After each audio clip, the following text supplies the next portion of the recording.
මෙම අවස්ථාවට සහභාගී වෙලා ඉන්නේ කැලණි විශ්වවිද්‍යාලයේ සමාජ විද්‍යා පීඨයේ පීඨාධිපති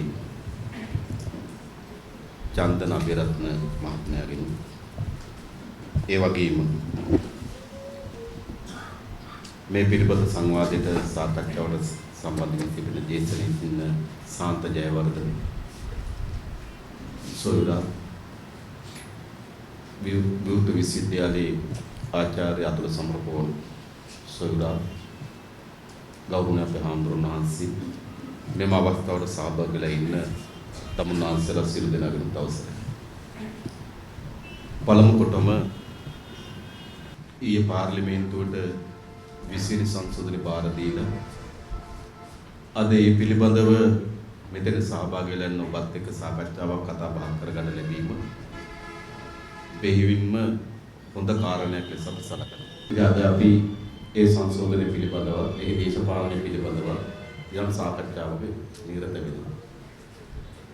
දැන් විශේෂයෙන්ම මේ අපි ගේන්නේ අපේ රටේ ආණ්ඩු ව්‍යවස්ථාව සඳහා වූ සංශෝධනය.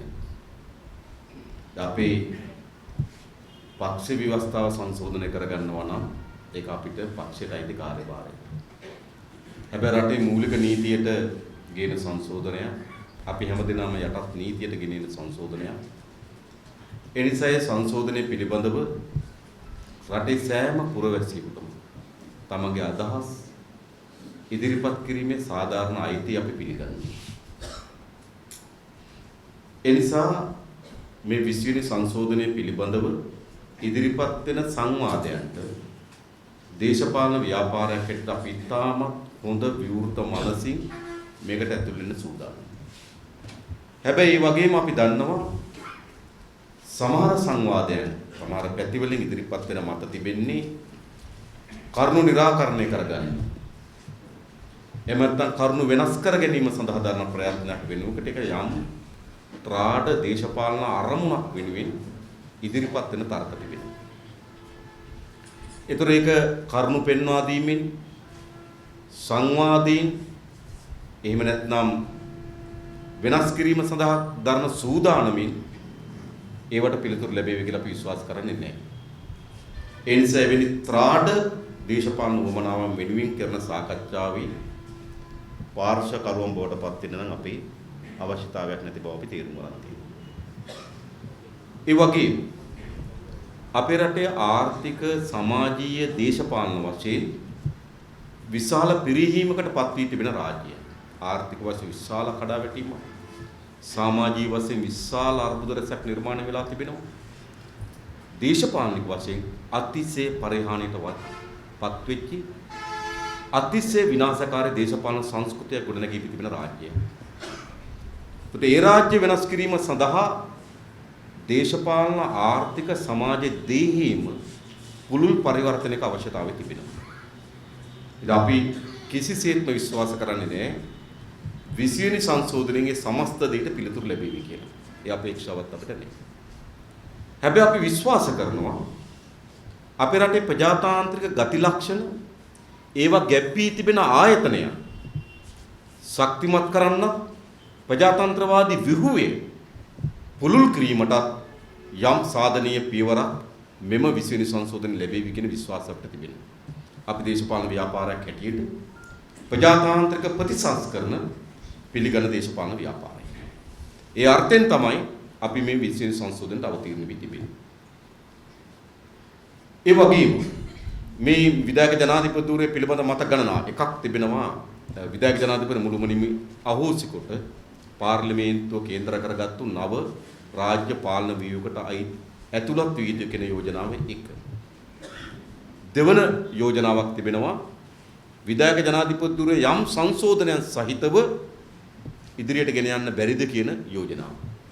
තුන්වෙනි යෝජනාව තිබෙනවා දැන් මේ ආකාරයේ විධායක ජනාධිපතිවරය පමණක් නෙවෙයි ඒ උපමන කෙනාද අධිපතිවාදී කෙනෙක් ගොඩනගෙනවා නම් වඩාත් හොඳයි කියන සාකච්ඡාව. ඒ තමයි කඳ උරු වැටියට ගත්තොත් යම් දේශපාලන මත හැටියට ගත්තොත් තියෙන්නේ. දේශපාලන පක්ෂයක් හැටියට අපි ඉන්න මතය අපේ රටේ ප්‍රජාතන්ත්‍රවාදයේ ශක්තිමත් කිරීමේ දිශාවෙන් කල්පනා කරලා බැලුවොත් පළමු කරුණ ඒ කියන්නේ විධායක ජනාධිපති අහෝසි කොට පාර්ලිමේන්තුව ඇතුළු ප්‍රජාතාන්ත්‍රික ව්‍යුහයන් ශක්තිමත් කිරීමේ දිශාවට සංශෝධන ගෙන ආ යුතු කියන ස්ථාවරය තමයි අපි ඒ ස්ථාවරයේ මත පදනම්ව තමයි අප විසින් මේ 20 වෙනි සංශෝධනය ඉදිරිපත් කළා තිබෙන්නේ. ඇයි අපිට එහෙම බල කරේ? දැන් අපි දන්නවා අපේ රටේ ආයතනයන් වලට සිදු වී තිබෙන විනාශය. දැන් කැබිනට් මණ්ඩලය ගත්තා. ඒ කියන්නේ කැබිනට් මණ්ඩලය තව දුරටත් මේ විධායක බලය හමුවේ ප්‍රාණවත් සංවිධානයක් නෙවෙයි. ඒක අතිශය අප්‍රාණික භාවයට පත් කොට තිබෙන කැබිනට් මණ්ඩලය. ඒකට බලයක් නැහැ. උදාහරණයකට ගත්තොත් සාමාන්‍ය කැබිනට් මණ්ඩලයේ පත්‍රිකා ඉස්සර දැන් අඟහරුවාදා කැබිනට් මණ්ඩලය රැස් වෙන ඉස්සර බදාදා රැස් වුණේ රැයට. ඔය කැබිනට් මණ්ඩලයේ පත්‍රිකා සාමාන්‍ය සිකුරාදට සෑම අමාත්‍යවරුන්ගේ අතට ලැබෙනවා. ඊට පෙර සිකුරාදා. ඔවුන් අධ්‍යයනය කිරීමෙන් පසුව තමයි බදාදා කැබිනට් මණ්ඩලය මා දන්නේ අධ්‍යයනය කරනව නැද්ද කියලා. නමුත් ඔවුන්ට දින 4කට පෙර මේ පත්‍රිකා ටික අතට ලැබෙනවා. ඒතර මේ පත්‍රිකා තමයි කැබිනට් මණ්ඩලයේ සාකච්ඡාවට බඳුන් කරන්නේ. හැබැයි ඔය කැබිනට් මණ්ඩලයට යන හැම වෙලාවෙම ඒ මොහොතේ කැබිනට් පත්‍රිකා විශාල ප්‍රමාණයක් තමන්ගේ මේසෙ උඩ තිබෙනවා. ඒ පත්‍රිකා ජනාධිපතිවරයාගේ පත්‍රිකා. ජනාධිපතිවරයාගේ කිසිදු පත්‍රිකාවක් ප්‍රතික්ෂේප වීමකින් තොරව මේ කැබිනට් මණ්ඩලයේ අනුමැතිය ලැබී තිබෙනවා. ඉතිහාස පුරාවට. අපි හිටපු කැබිනට් මණ්ඩලයේ චන්ද්‍රිකා කුමාරතුංග මැතිණිය කැබිනට් පත්‍රිකාවක් දැම්මා පාසල් දෙමව්පියන් එක්ක එකතු වෙති කළමනාකරණ කමිටුව හරහා පාසල් පාලනය කිරීම සඳහා හෝ කැබිනට් පත්‍රිකාවක් දැම්මා. මම හිතන්නේ මේ කැබිනට් පත්‍රිකාව තමයි ජනාධිපතිවරයාට එරෙහිව මේ මොහොතේ ප්‍රතික්ෂේප වෙච්ච කැබිනට් පත්‍රිකාව. ඒත් කාටවත් හිතා ගන්න බෑ ඒක. ඔව්. නිකන් එහෙම වෙන්න බෑ. මොකද ජනාධිපතිවරයා හෝ ජනාධිපතිවරයා විසින් ඉදිරිපත් කරන පත්‍රිකාව අනුමත කිරීම සඳහා සැදී පැහැදී සිටිය යුතුයි මේ කණ්ඩායම. ඒක තමයි ලොකු විව්. ඒ විතරක් නෙවෙයි. අතිශය නිවට නිමාලි තත්ත්වයට කැබිනට් මණ්ඩලය පත් වෙලා තිබුණා. අපි හිටපු කැබිනට් මණ්ඩලය අපි මාස 14ක් කැබිනට් මණ්ඩලයේ හිටියේ. චන්ද්‍රිකා කුමාරතුංග සාමාන්‍යයෙන් පැය එකමාරක් විතර කැබිනට් මණ්ඩලයට පමා වෙලා ඉන්නේ. 7ට දැම්මොත් එන්නේ 8:00මාර 9ට වගේ. ඔය එතුමිය ගාව හිටිය බැල්ලියක් ලැසී කියලා. සුරතල් බැල්ලිය. සුරතල් මන් දන්නේ. අර බැල්ලියක් හිට ලැසී කියලා. ඉතින් එතුමිය එන්න විනාඩි 5කට පෙර කැබිනට් මණ්ඩලයට ඔය බැල්ලිය එනවා. ඒතර කට්ටිය දන්නවා දැන් එතුමිය එන්න ළඟයි කියලා. පුරුද්දක් ඇටියට එතුමිය කාර්යය ඇඳ ගන්නකොටම බැල්ලි දන්නවා යන්නේ කොහෙද යන්නේ වගේ. ඉතින් ආයෙ එනවා කැබිනට් මණ්ඩලය. ඔය හිටපු කැබිනට් ඇමතිවරු ඒ බැල්ලිට සලකපු සැලකිල්ල. ඔළුව අත ගන්නවා, දත් බලනවා, කී කවනවා. හරිද?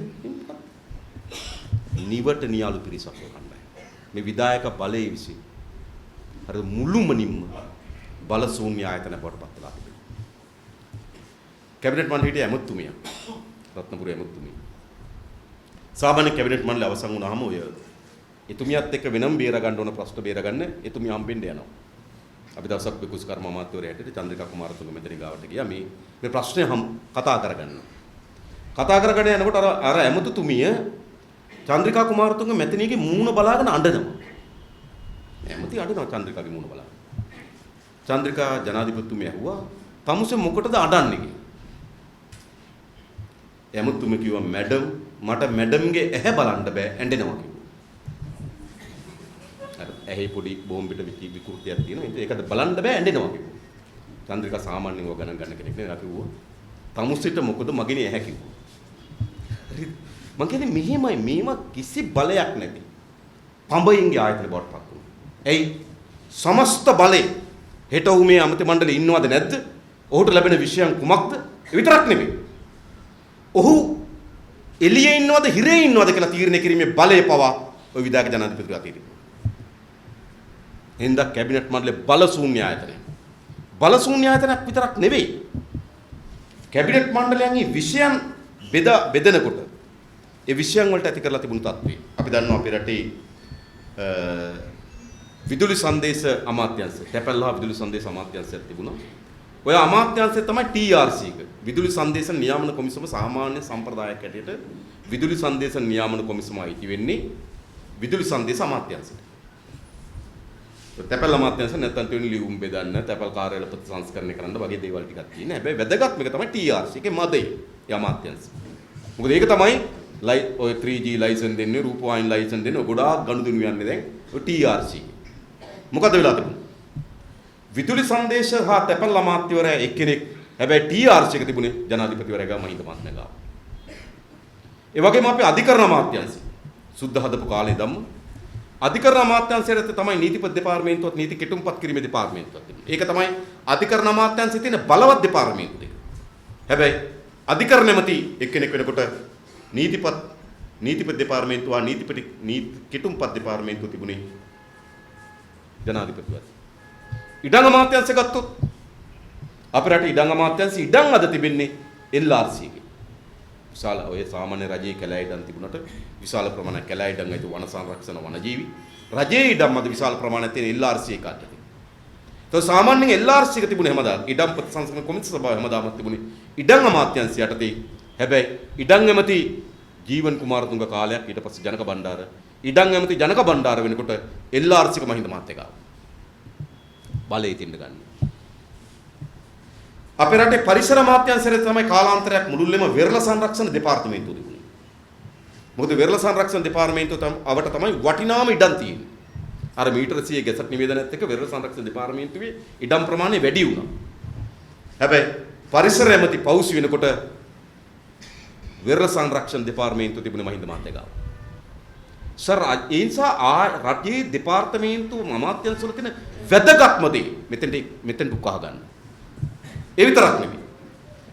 ආර්ථිකයේ 52% සමස්ත ආර්ථිකයෙන් අපේ රටේ රාජ්‍ය වියදම් වලින් 52% පාලනය කරේ තුන් දෙනෙක් සමර රාජපක්ෂ, වෙස්ලි රාජපක්ෂ, ගෝඨාභය මහින්ද රාජපක්ෂ මහත්තයා අතේ තිබුණා.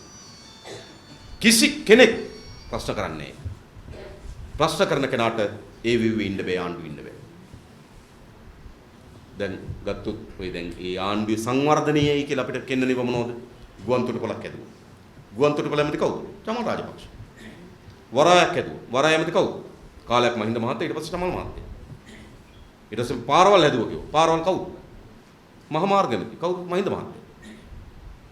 එනිසා සියලු ආර්ථිකයේ බලවත් තැන් ඉතින් අත්පත් කරගන්න.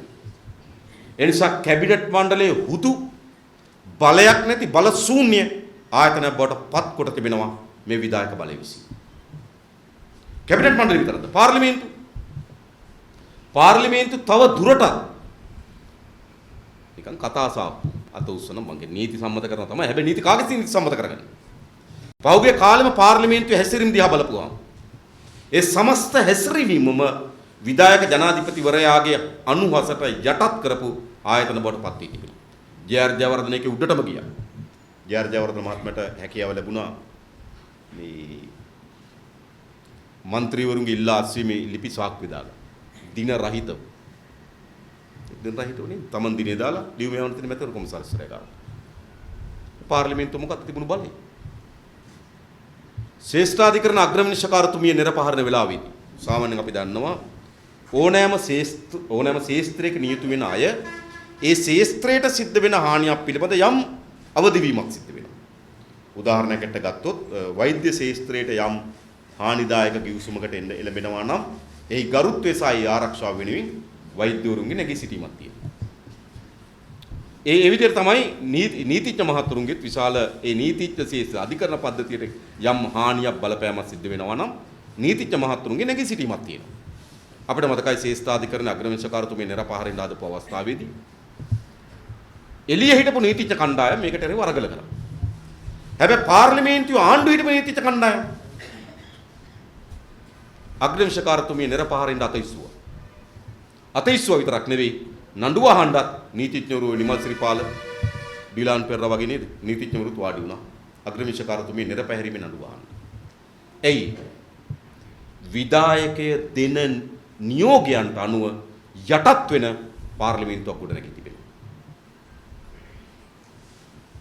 18 වෙනි සංශෝධනය සම්මත කරගන්න අවස්ථාවේ 18 වෙනි සංශෝධනය සම්මත කරගන්න අවස්ථාවේදී ඒ කියන්නේ ජනාධිපතිවරයාට නැවත දෙවතාවකට වඩා ජනාධිපති වීම සඳහා අවස්ථාව නිර්මාණය කරගන්න අවස්ථාවේදී සාමාන්‍ය මොකද්ද විය හැකි වන්නේ?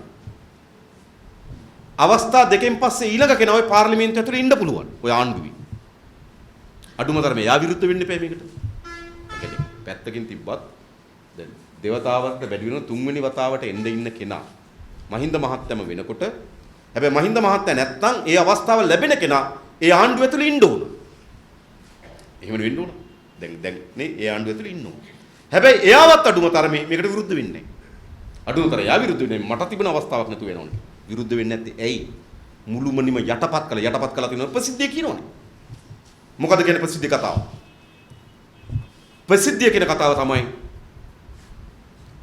මංගාව ෆයිල් තියෙනවා. එහෙම කියනවා ජන. මංගාව ෆයිල් තියෙනවා කියලා කියනවා. ඉතින් මොකක්ද වෙලා තියෙන්නේ? දැන් මේ ආයතන බල ශූන්‍ය කරලා තිබෙනවා. ඒ විතරක් නෙමෙයි. මම නම් ගම් නැතුව කියන්න. එක්තරා අමාත්‍යවරයෙක් එයාගේ බිරිඳ ඩිවෝස් කිරීම සඳහා නඩුවක් දාන්න සූදානම්. ඒ අමාත්‍යවරයා වෙන ඒ නඩුව දාන්න ගිහපු නීතිඥ මහත්තයා ගාවට තව අමාත්‍යවරුන්ගේ බිරිඳ ඩිවෝස් නඩුව අරගෙන ආවා. දැන් මේ අමාත්‍යවරයා තමන්ගේ නඩුව ගෙනියනවා ඩිවෝස් වෙන්න. අනෙක් අමාත්‍යවරයාගේ බිරිඳ එයා එනවා නඩුව අරගෙන ඒ ඇමතකින් ඩිවෝස් වෙයි. දෙන්නම යන්නේ කලෝය ගාව. එතනින් දෙන්න අතර සම්බන්ධයක් ඇති වුණා. පස්සේ දෙන්න බැඳ වරදක් නැහැ. හරි මම ඒව නරකයි කියනෝනේ ඒක ප්‍රශ්නයක් නෑ. අන්න ඒකට යම් ප්‍රමාණයකට ඒ වෙලාව හිටපු ජනාධිපති මහින්ද රාජපක්ෂ මහත්තයා කිපුණා. කිපුණාට පස්සේ අර කලින් බිරිඳට කිව්වා ඔබ කඩුවෙල උසාවියේ නඩුව දාපන්. කඩුවෙල උසාවියේ නඩුව දැම්මට පස්සේ මුළු දීපල ලැයිස්තුවම කඩුවෙල උසාවියට ආවා. ඒ දීපල ලැයිස්තුවර බයිබරි කමිෂන් එක අල්ලස් කොමිසමට ඇවිල්ලා. අල්ලස් කොමිසමෙන් පරීක්ෂණය ගියා. පරීක්ෂණය ගියාට පස්සේ අල්ලස් එකේ නිලධාරී අදාළ ඇමතිවරයයි අදාළ ජනාධිපතිවරයා ගෙනල්ලා කිව්වා මූ විතරයි අපිට කෑ ගහන්න ඉන්න මිනිහා උඹලා ඔය නඩුව අයින් කරපල්ලා. නඩුව දැම්මෙත් එයා අයින් කරෙත් එයා. මේ නම් ගම් එක කිව්වන මේක ඉතාල හොඳින් පැහැදිලි වෙනවා. හරිද? මම මේ කියන්න හදන්නේ මේක හරි මජර බලයක් නිර්මාණය කරන මේක. අතිශය මජරයි මේ බලය. ඒ කියන්නේ මේක කිසිදු ගුණධර්ම නිර්ණායක නීති ආචාර ධර්ම එකිස්සුවකට යටත් වෙන බලය.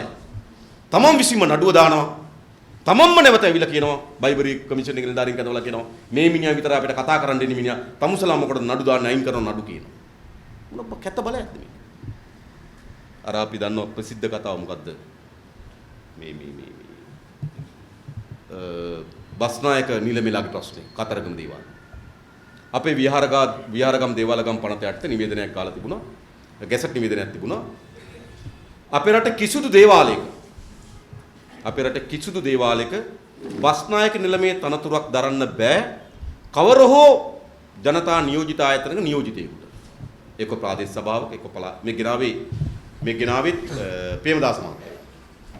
ප්‍රේමදාස මහත්තයා මේක ගෙනාවේ මොකද? ප්‍රේමදාස මහත්තයා ජනාධිපති වෙනකොට මෙතුමා කියන එක තමයි මම එකඟයි. මේ බලයන් එක තමයි මේ නීති. බලයේ තමන්ගේ ස්වරූපයන් එක තමයි. ඒ වමනාවන් එක තමයි මේ නීති හැදෙන්නේ. මේ ගැසට් නිවේදනය ආවෙත් ප්‍රේමදාස මහත්තයා ජනාධිපති වෙනකොට මෙහි දෙවුන්දර දේවාලයේ බස්නායක නෙමෙයි මහින්ද විජේසේකර. ඒ වෙලාවේ නීතිය සම්පාදනය කරා. ඒතර මහින්ද විජේසේකර පාර්ලිමේන්තු මන්ත්‍රී. එයා නීතිය සම්පාදනය කරා. පාර්ලිමේන්තුවේ පළාත් සභාවේ ප්‍රාදේශ සභාවක යම් മന്ത്രിවරයෙකුට බස්නායක නිලමේ තනතුර දරන්න බෑ. බස්නායක නිලමේ කෙනෙක් മന്ത്രി කෙනෙක් බවට පත් වෙනවා නම් එයා බස්නායක නිලම දුරින් අයින් වෙන්න ඕන. ඕක තමයි නිවේදනය. ගැසට් එක. ඒක හරි. ඒ නීතිය හැදුවෙත් මහින්ද විජේසේකර ඇතුළු විපක්ෂ മന്ത്രിවරයෙක් එයා දෙවුන්දර දේවාලයේ බස්නායක නිලමේ ඒක වෙනස් කිරීම සඳහා තමයි එදා ප්‍රේමදාස මහත්තයා මේ නීතිය ගෙනාවේ. මොකද එතකොට ඒ අනුව මහින්ද විජේසේකර ඉල්ලා අස්සුණා. ඊට පස්සේ කතරගම දේවාලයේ බස්නායක නිලම බවට පත් වුණා සසේන්ද්‍ර රාජපක්ෂ. සසේන්ද්‍ර රාජපක්ෂ කතරගම දේවාලයේ බස්නායක නිලම බවට පත් වුණාට පස්සේ එයා බස්නායක නිලමේ හැටියට ඉඳලා ඡන්දෙට ඉල්ලලා එයා පළාත් සභාවේ මහමැති වුණා. දැන් මොකද කරේ? එයා නීතිය වෙනස් කරා. ලංකාවේ යම් දේවාලයක බස්නායක නිලමේ කෙනෙක් යම් හේකින් කවර හෝ ජනතා නියුක්ත ආයතනයක മന്ത്രി ධූරයක් බවට පත් වෙන්නේ නම් ඔහු බස්නායක නිලමේකින් ඉවත් විය යුතුය. ඒ පැරණි නීතිය. වරහන් ඇතුළේ දැම්මා කතරගම දේවාලය හැර කියලා. සංශෝධනය. මොන පජර බලයක්ද මේ? ඒ විතරක් නෙවෙයි. ඕනෑම දේවාලයක දෙවරකට වඩා බස්නායක නිලමේ ධූරය දරන්න බැරි නීතියක් තිබුණා. ඒකත් වෙනස් කරා කතරගම දේවාලය. එහෙනම් මේක අර ශිෂ්ට සම්පන්න සදාචාරාත්මක ආචාර්ම ධර්ම විධි කිසිවකට යටත් නොවන බලයක් මේක. පාර්ලිමේන්තුව බල ශූන්‍ය කරනවා. කැබිනට් මණ්ඩලය බල ශූන්‍ය බවට පත් කරනවා. සමාජයේ සාර ධර්ම අදාළ නැති ආයතන බවට පත් තරතුර බවට පත් වෙනවා. විතරක් නෙවෙයි අධිකරණයට බල කරනවා. දැන් මම දන්නවා සාමාන්‍යයෙන් අපේ සංශෝධනෙත් අපි ඒක මුළුමනින්ම ඉවත් කරලා නැහැ. මොකද අධිකරණ වලින් සමහර වෙලාවට නඩු තීන්දුව ලබා දීලා තිබෙනවා. ඒවා පිළිබඳ ඕනතරම් විස්තර තිබෙනවා. ඒ වෙලාවේ මතුවිච්ච තර්ක මත නඩු තීන්දුව ලබා දුන්නාට පසු විමර්ශනය කිරීමේදී නඩු තීන්දුවේ වැරදි තිබෙන බව එළිදරව් වෙලා තිබෙනවා. සමහර ඒවා මිනිමැරුම් වලට එල්ලුම් ගස් බව නියම කරලා තිබෙනවා. නිසා ඒ වගේ අවස්ථාවකදී සාධාරණත්වය වෙනුවෙන් මැදිහත් වීමට අවස්ථාවක් තිබිච්ච එක අපි පිළිගන්නවා. ඒ වෙනුවෙන් තමයි මේ ජනාධිපතිවරයාට වැරදි කරුවන්ට සමාව ලබා දීම සඳහා එකක් ඇතුළත් වෙලා තිබෙනවා. ඒ වගේම සමහර බරපතල වැරදි කරුවන් රාජ්‍යයේ ඊට වඩා වැදගත් තොරතුරු සපයා ගැනීම වෙනුවෙන් ඔවුන් කවුද සාක්ෂිකරුවන් බවට පත් කර ගැනීම වුවමනාව තිබුණා. මේ වුවමනාව වෙනුවෙන් යම් නීතියක් සම්පාදනය වෙලා. හැබැයි මේක භාවිත වුණේ කොහොමද? මහනුවර හිටියා නගරාධිපති කෙනෙක් කේසර සේනානායක කියලා. දැනුත් නගරාධිපතියා. කේසර සේනානායක නගරාධිපතිවරයා නගර සභාවේ සල්ලි අරගෙන හොන්කොන් වල නාගරික සමුළුකට ගියා කියලා වාර්තාව දැම්මා. අපරාධ පරීක්ෂණ දෙපාර්තමේන්තුවේ පරීක්ෂණ කියලා හොයලා බලලා ඔප්පු කරා මෙයා හොන්කොන් නෙවෙයි ඒ වෙලාවේ ගිහින් තියෙන්නේ බිරිඳත් එක්ක සිංගප්පූරු කියලා. ටිකට් අරගෙන පාස්පෝර්ට් අරගෙන අපරාධ පරීක්ෂණ දෙපාර්තමේන්තුව දිගු පරීක්ෂණයක් කරලා මෙයා මහජන මුදල් අවභාවිතාවය කිරීමේ වරදට බරපතල වැඩ සහිත හිරදඬු අවුරුදු 2කට සිර දඬුවමක් නියම කරා. දැන් ওই නගරාධිපති කේසර සේනානායක නඩුවාල නඩුවේ දැන් නඩුවක් යනකොට දැනෙනවා මේ අවසන් භාගය එනකොට තීන්දුව කවර ආකාර දිසට කැරකේද කියන එක පිළිබඳ අවබෝධයක් තියෙනවා.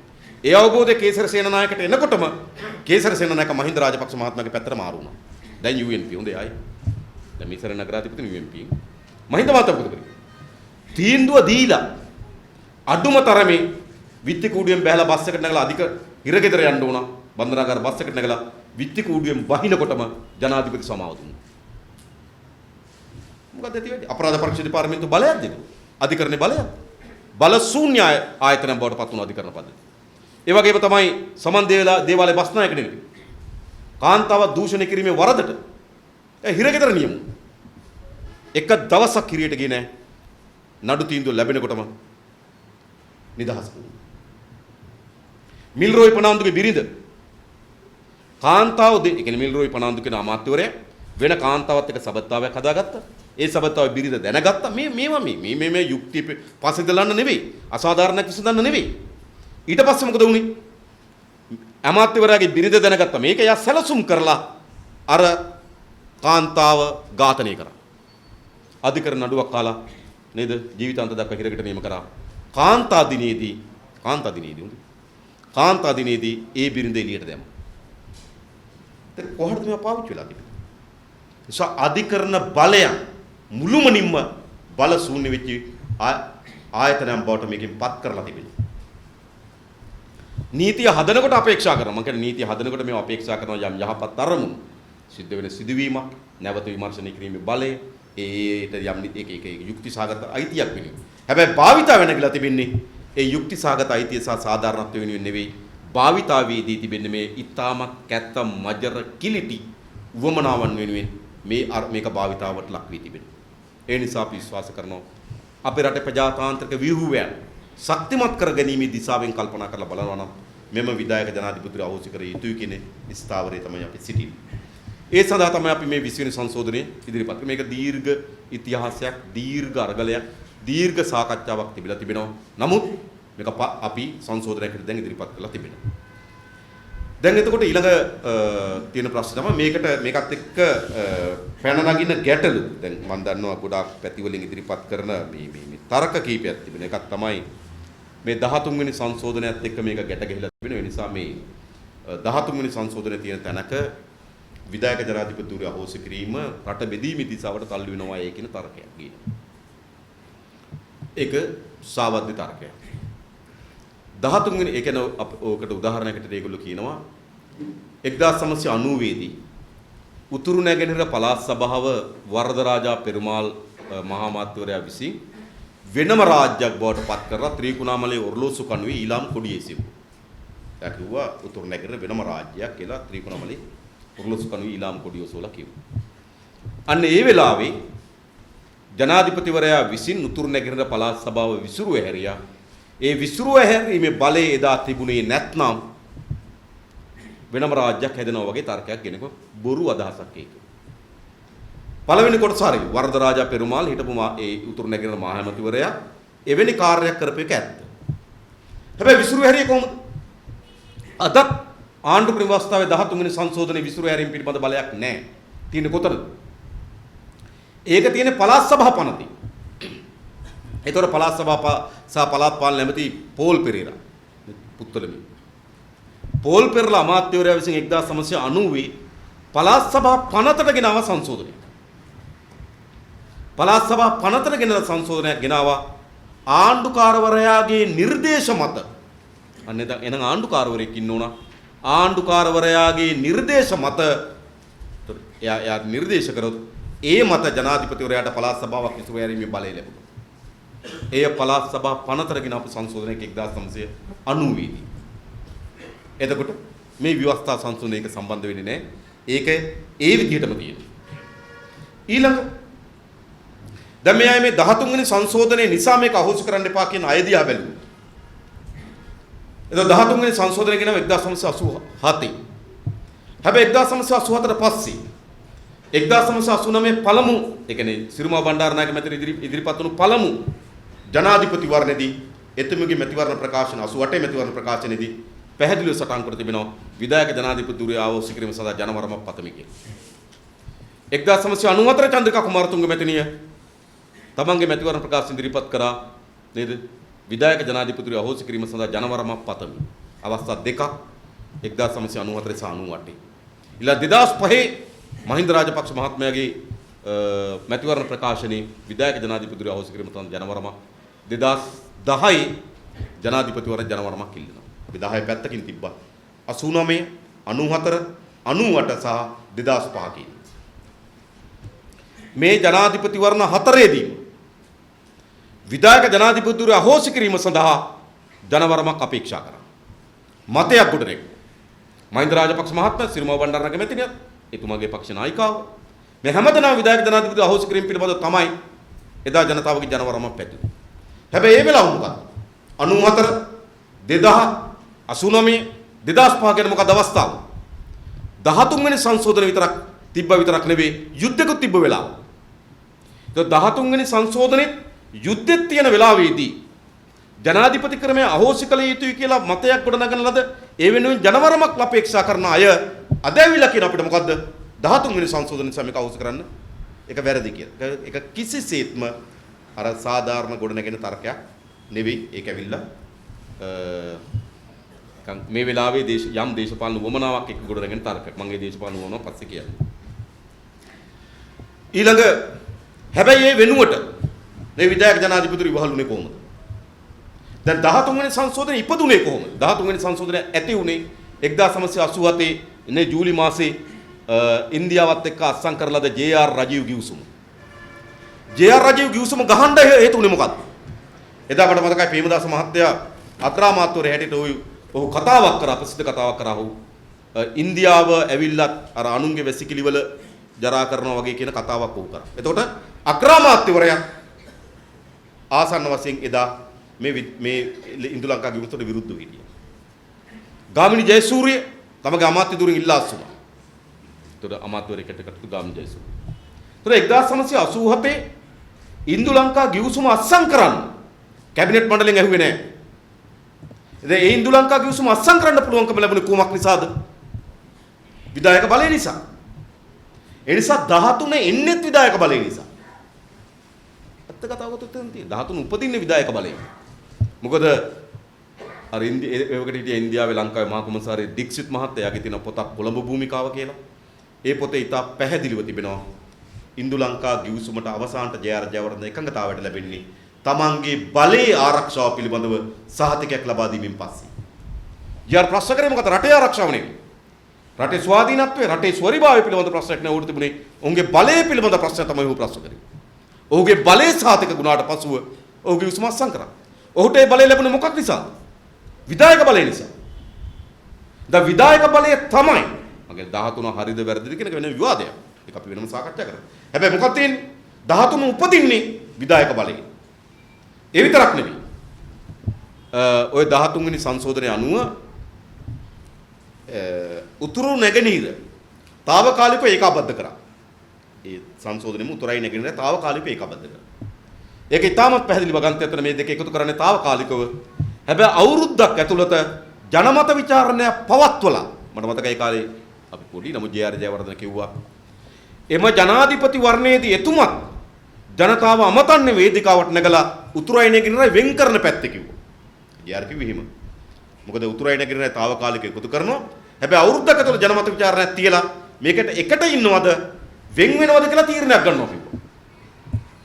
ඒ ජනමත විචාරණ ජේ.ආර්. ජයවර්ධන නියෝජනය කරනවා කිව්වා උතුරයි නැගෙනහිරයි වෙන් කිරීමේ දිශාවට තමයි ඒ වේදිකාවේ ආමන්ත්‍රණය කරන්න කියලා කිව්වා. හැබැයි අවුරුද්දක් ඇතුළත ජනමත විචාරණයක් තිබ්බේ නැහැ. එහෙනම් දැන් මොකද වෙන්නේ? අවුරුද්දක් ඇතුළත ජනමත විචාරණයක් කළා උතුරු සහ නැගෙනහිර ඒකාබද්ධ වෙලා තියනවද නැද්ද කියලා විභාගයට ලක් කරේ නැහැ.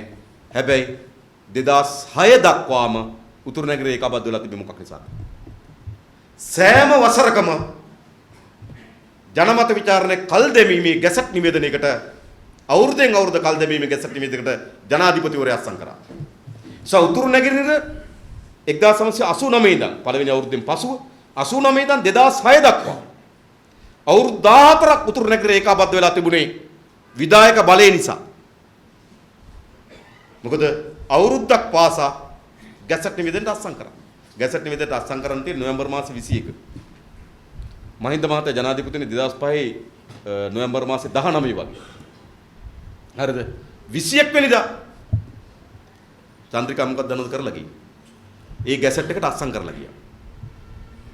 මහින්ද මහතා ගැසට් නිවේදනයේ මුද්‍රණයට ඇරිය මුද්‍රණය කරන්න කියලා දිනේ වෙනස් කරලා. මේකයි 2006 අපි අධිකරණයට ගිහිල්ලා අධිකරණයේදී නඩු විභාගයෙන් තීරණය කරා ජනමත විචාරණය නියමිත පරිදි නොපැවැත්වීම හේතු කොටගෙන මේක වෙන් වුණා ලෙසලක. එහෙනම් විධායක බලය උපයෝගී වෙන්නේ මොකටද?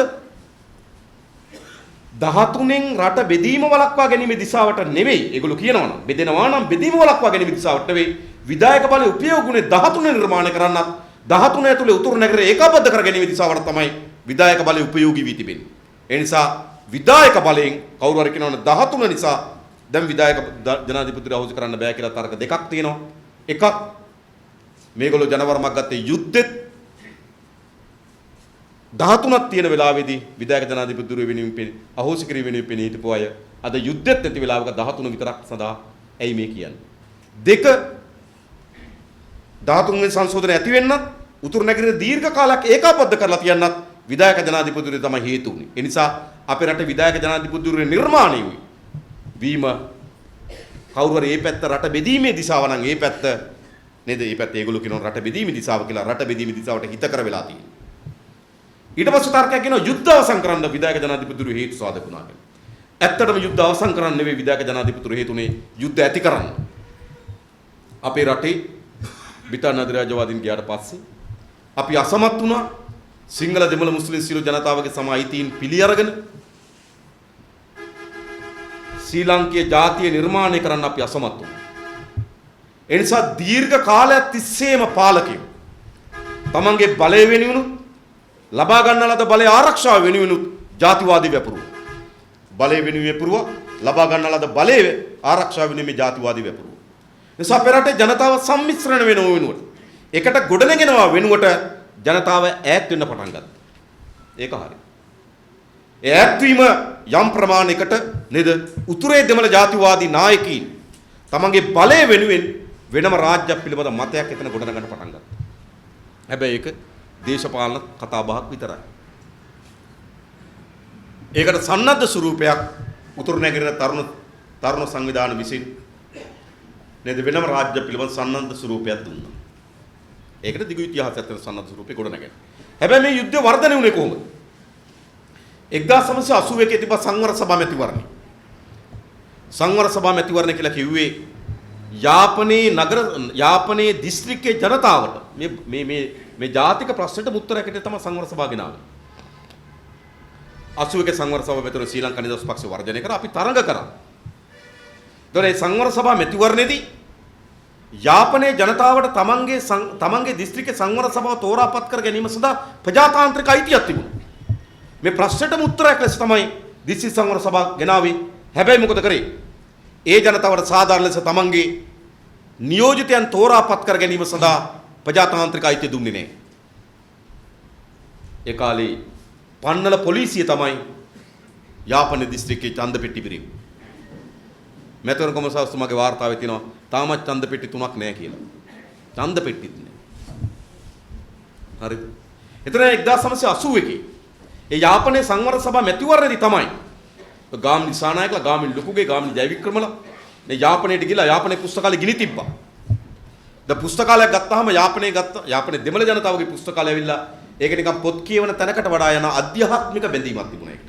නිසා අද යාපනයේ පුස්තකාලය යාපනයේ පුරවැසියයි යන්නේ සිරෙප්පු සපත්තු ගලවලා. වුන් සපත්තු සිරෙප්පු ගලවලා තමයි පුස්තකාලයට ඇතුල් වෙන්නේ. ඒ නිසා උන්ට පොත් කියවන තැනකට එහා යන තමන්ගේ අධ්‍යාත්මික බැඳීමක් එක්ක මේ පුස්තකාලය තිබුණා. ඒ පුස්තකාලය ගිනි තිබ්බා. මොකද්ද බලය? කවර බලයක්වත් නෙවෙයි.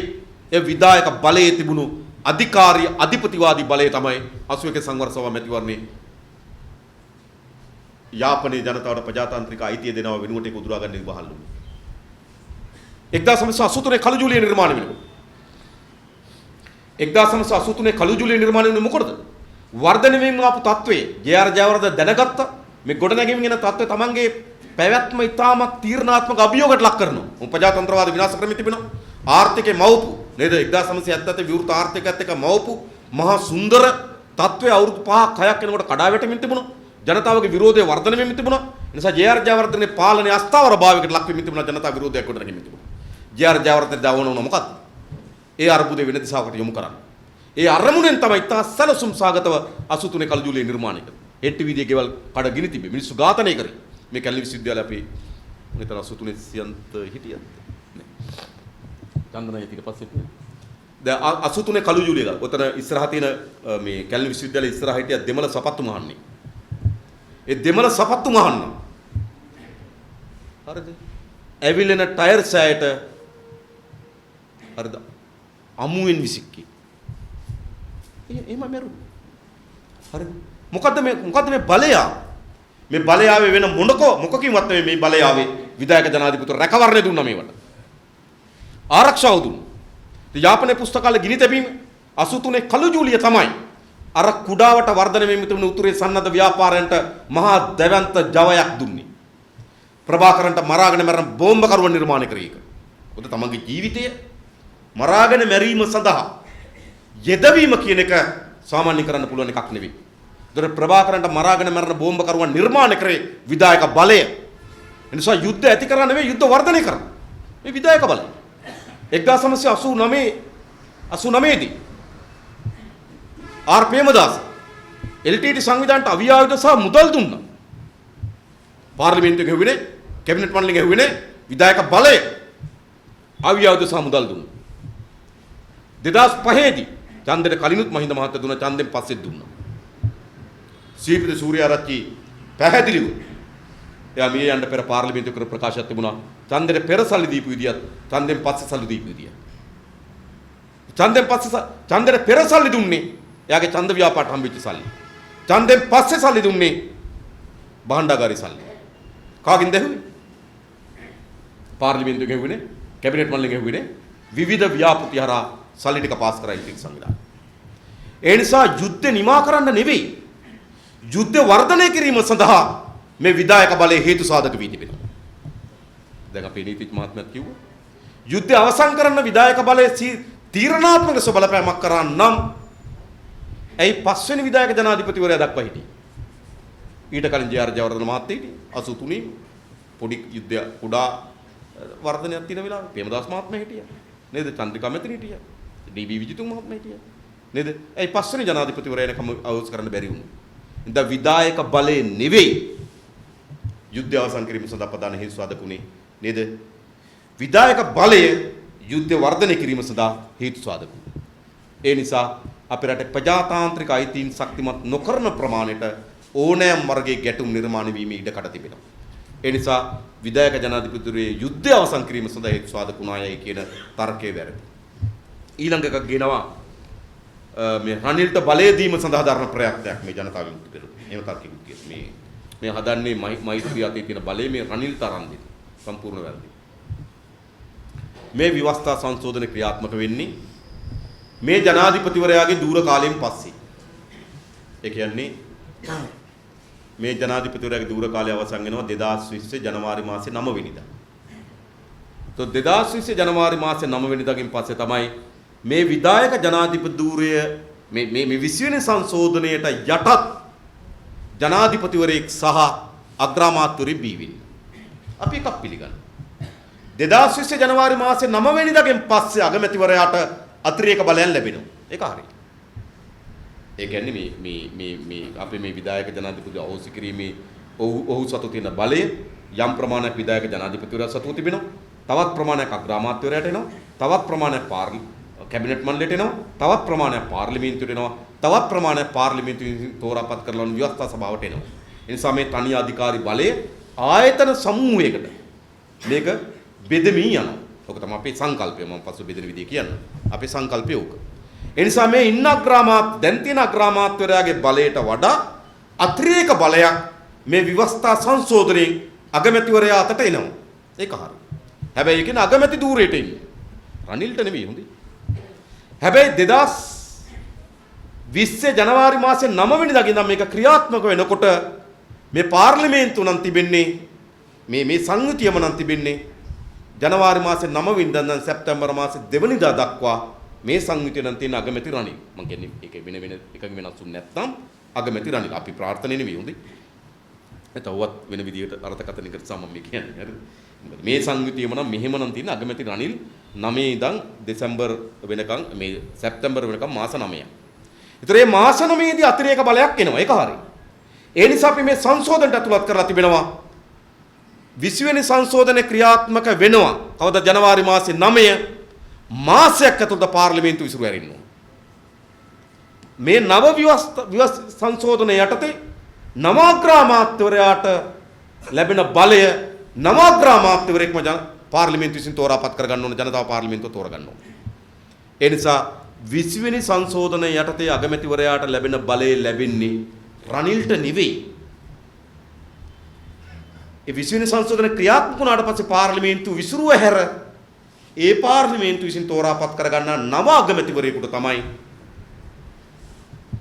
මේක බලය ලැබෙන්නේ. ඒක රනිල්ද නැද්ද ඒක අපිට අදාළ නෑ ධූරයට. හැබැයි අපි කියනවා ඒ ධූරයට අලුත් බලයක් ලැබෙන නිසා නේද? ඒ අලුත් බලයක් සහිත අග්‍රාමාත්‍යවරයෙක් නව ජනතාවගේ නේද පාර්ලිමේන්තු මැතිවරණ තෝරාපත් කරගත යුතුයි.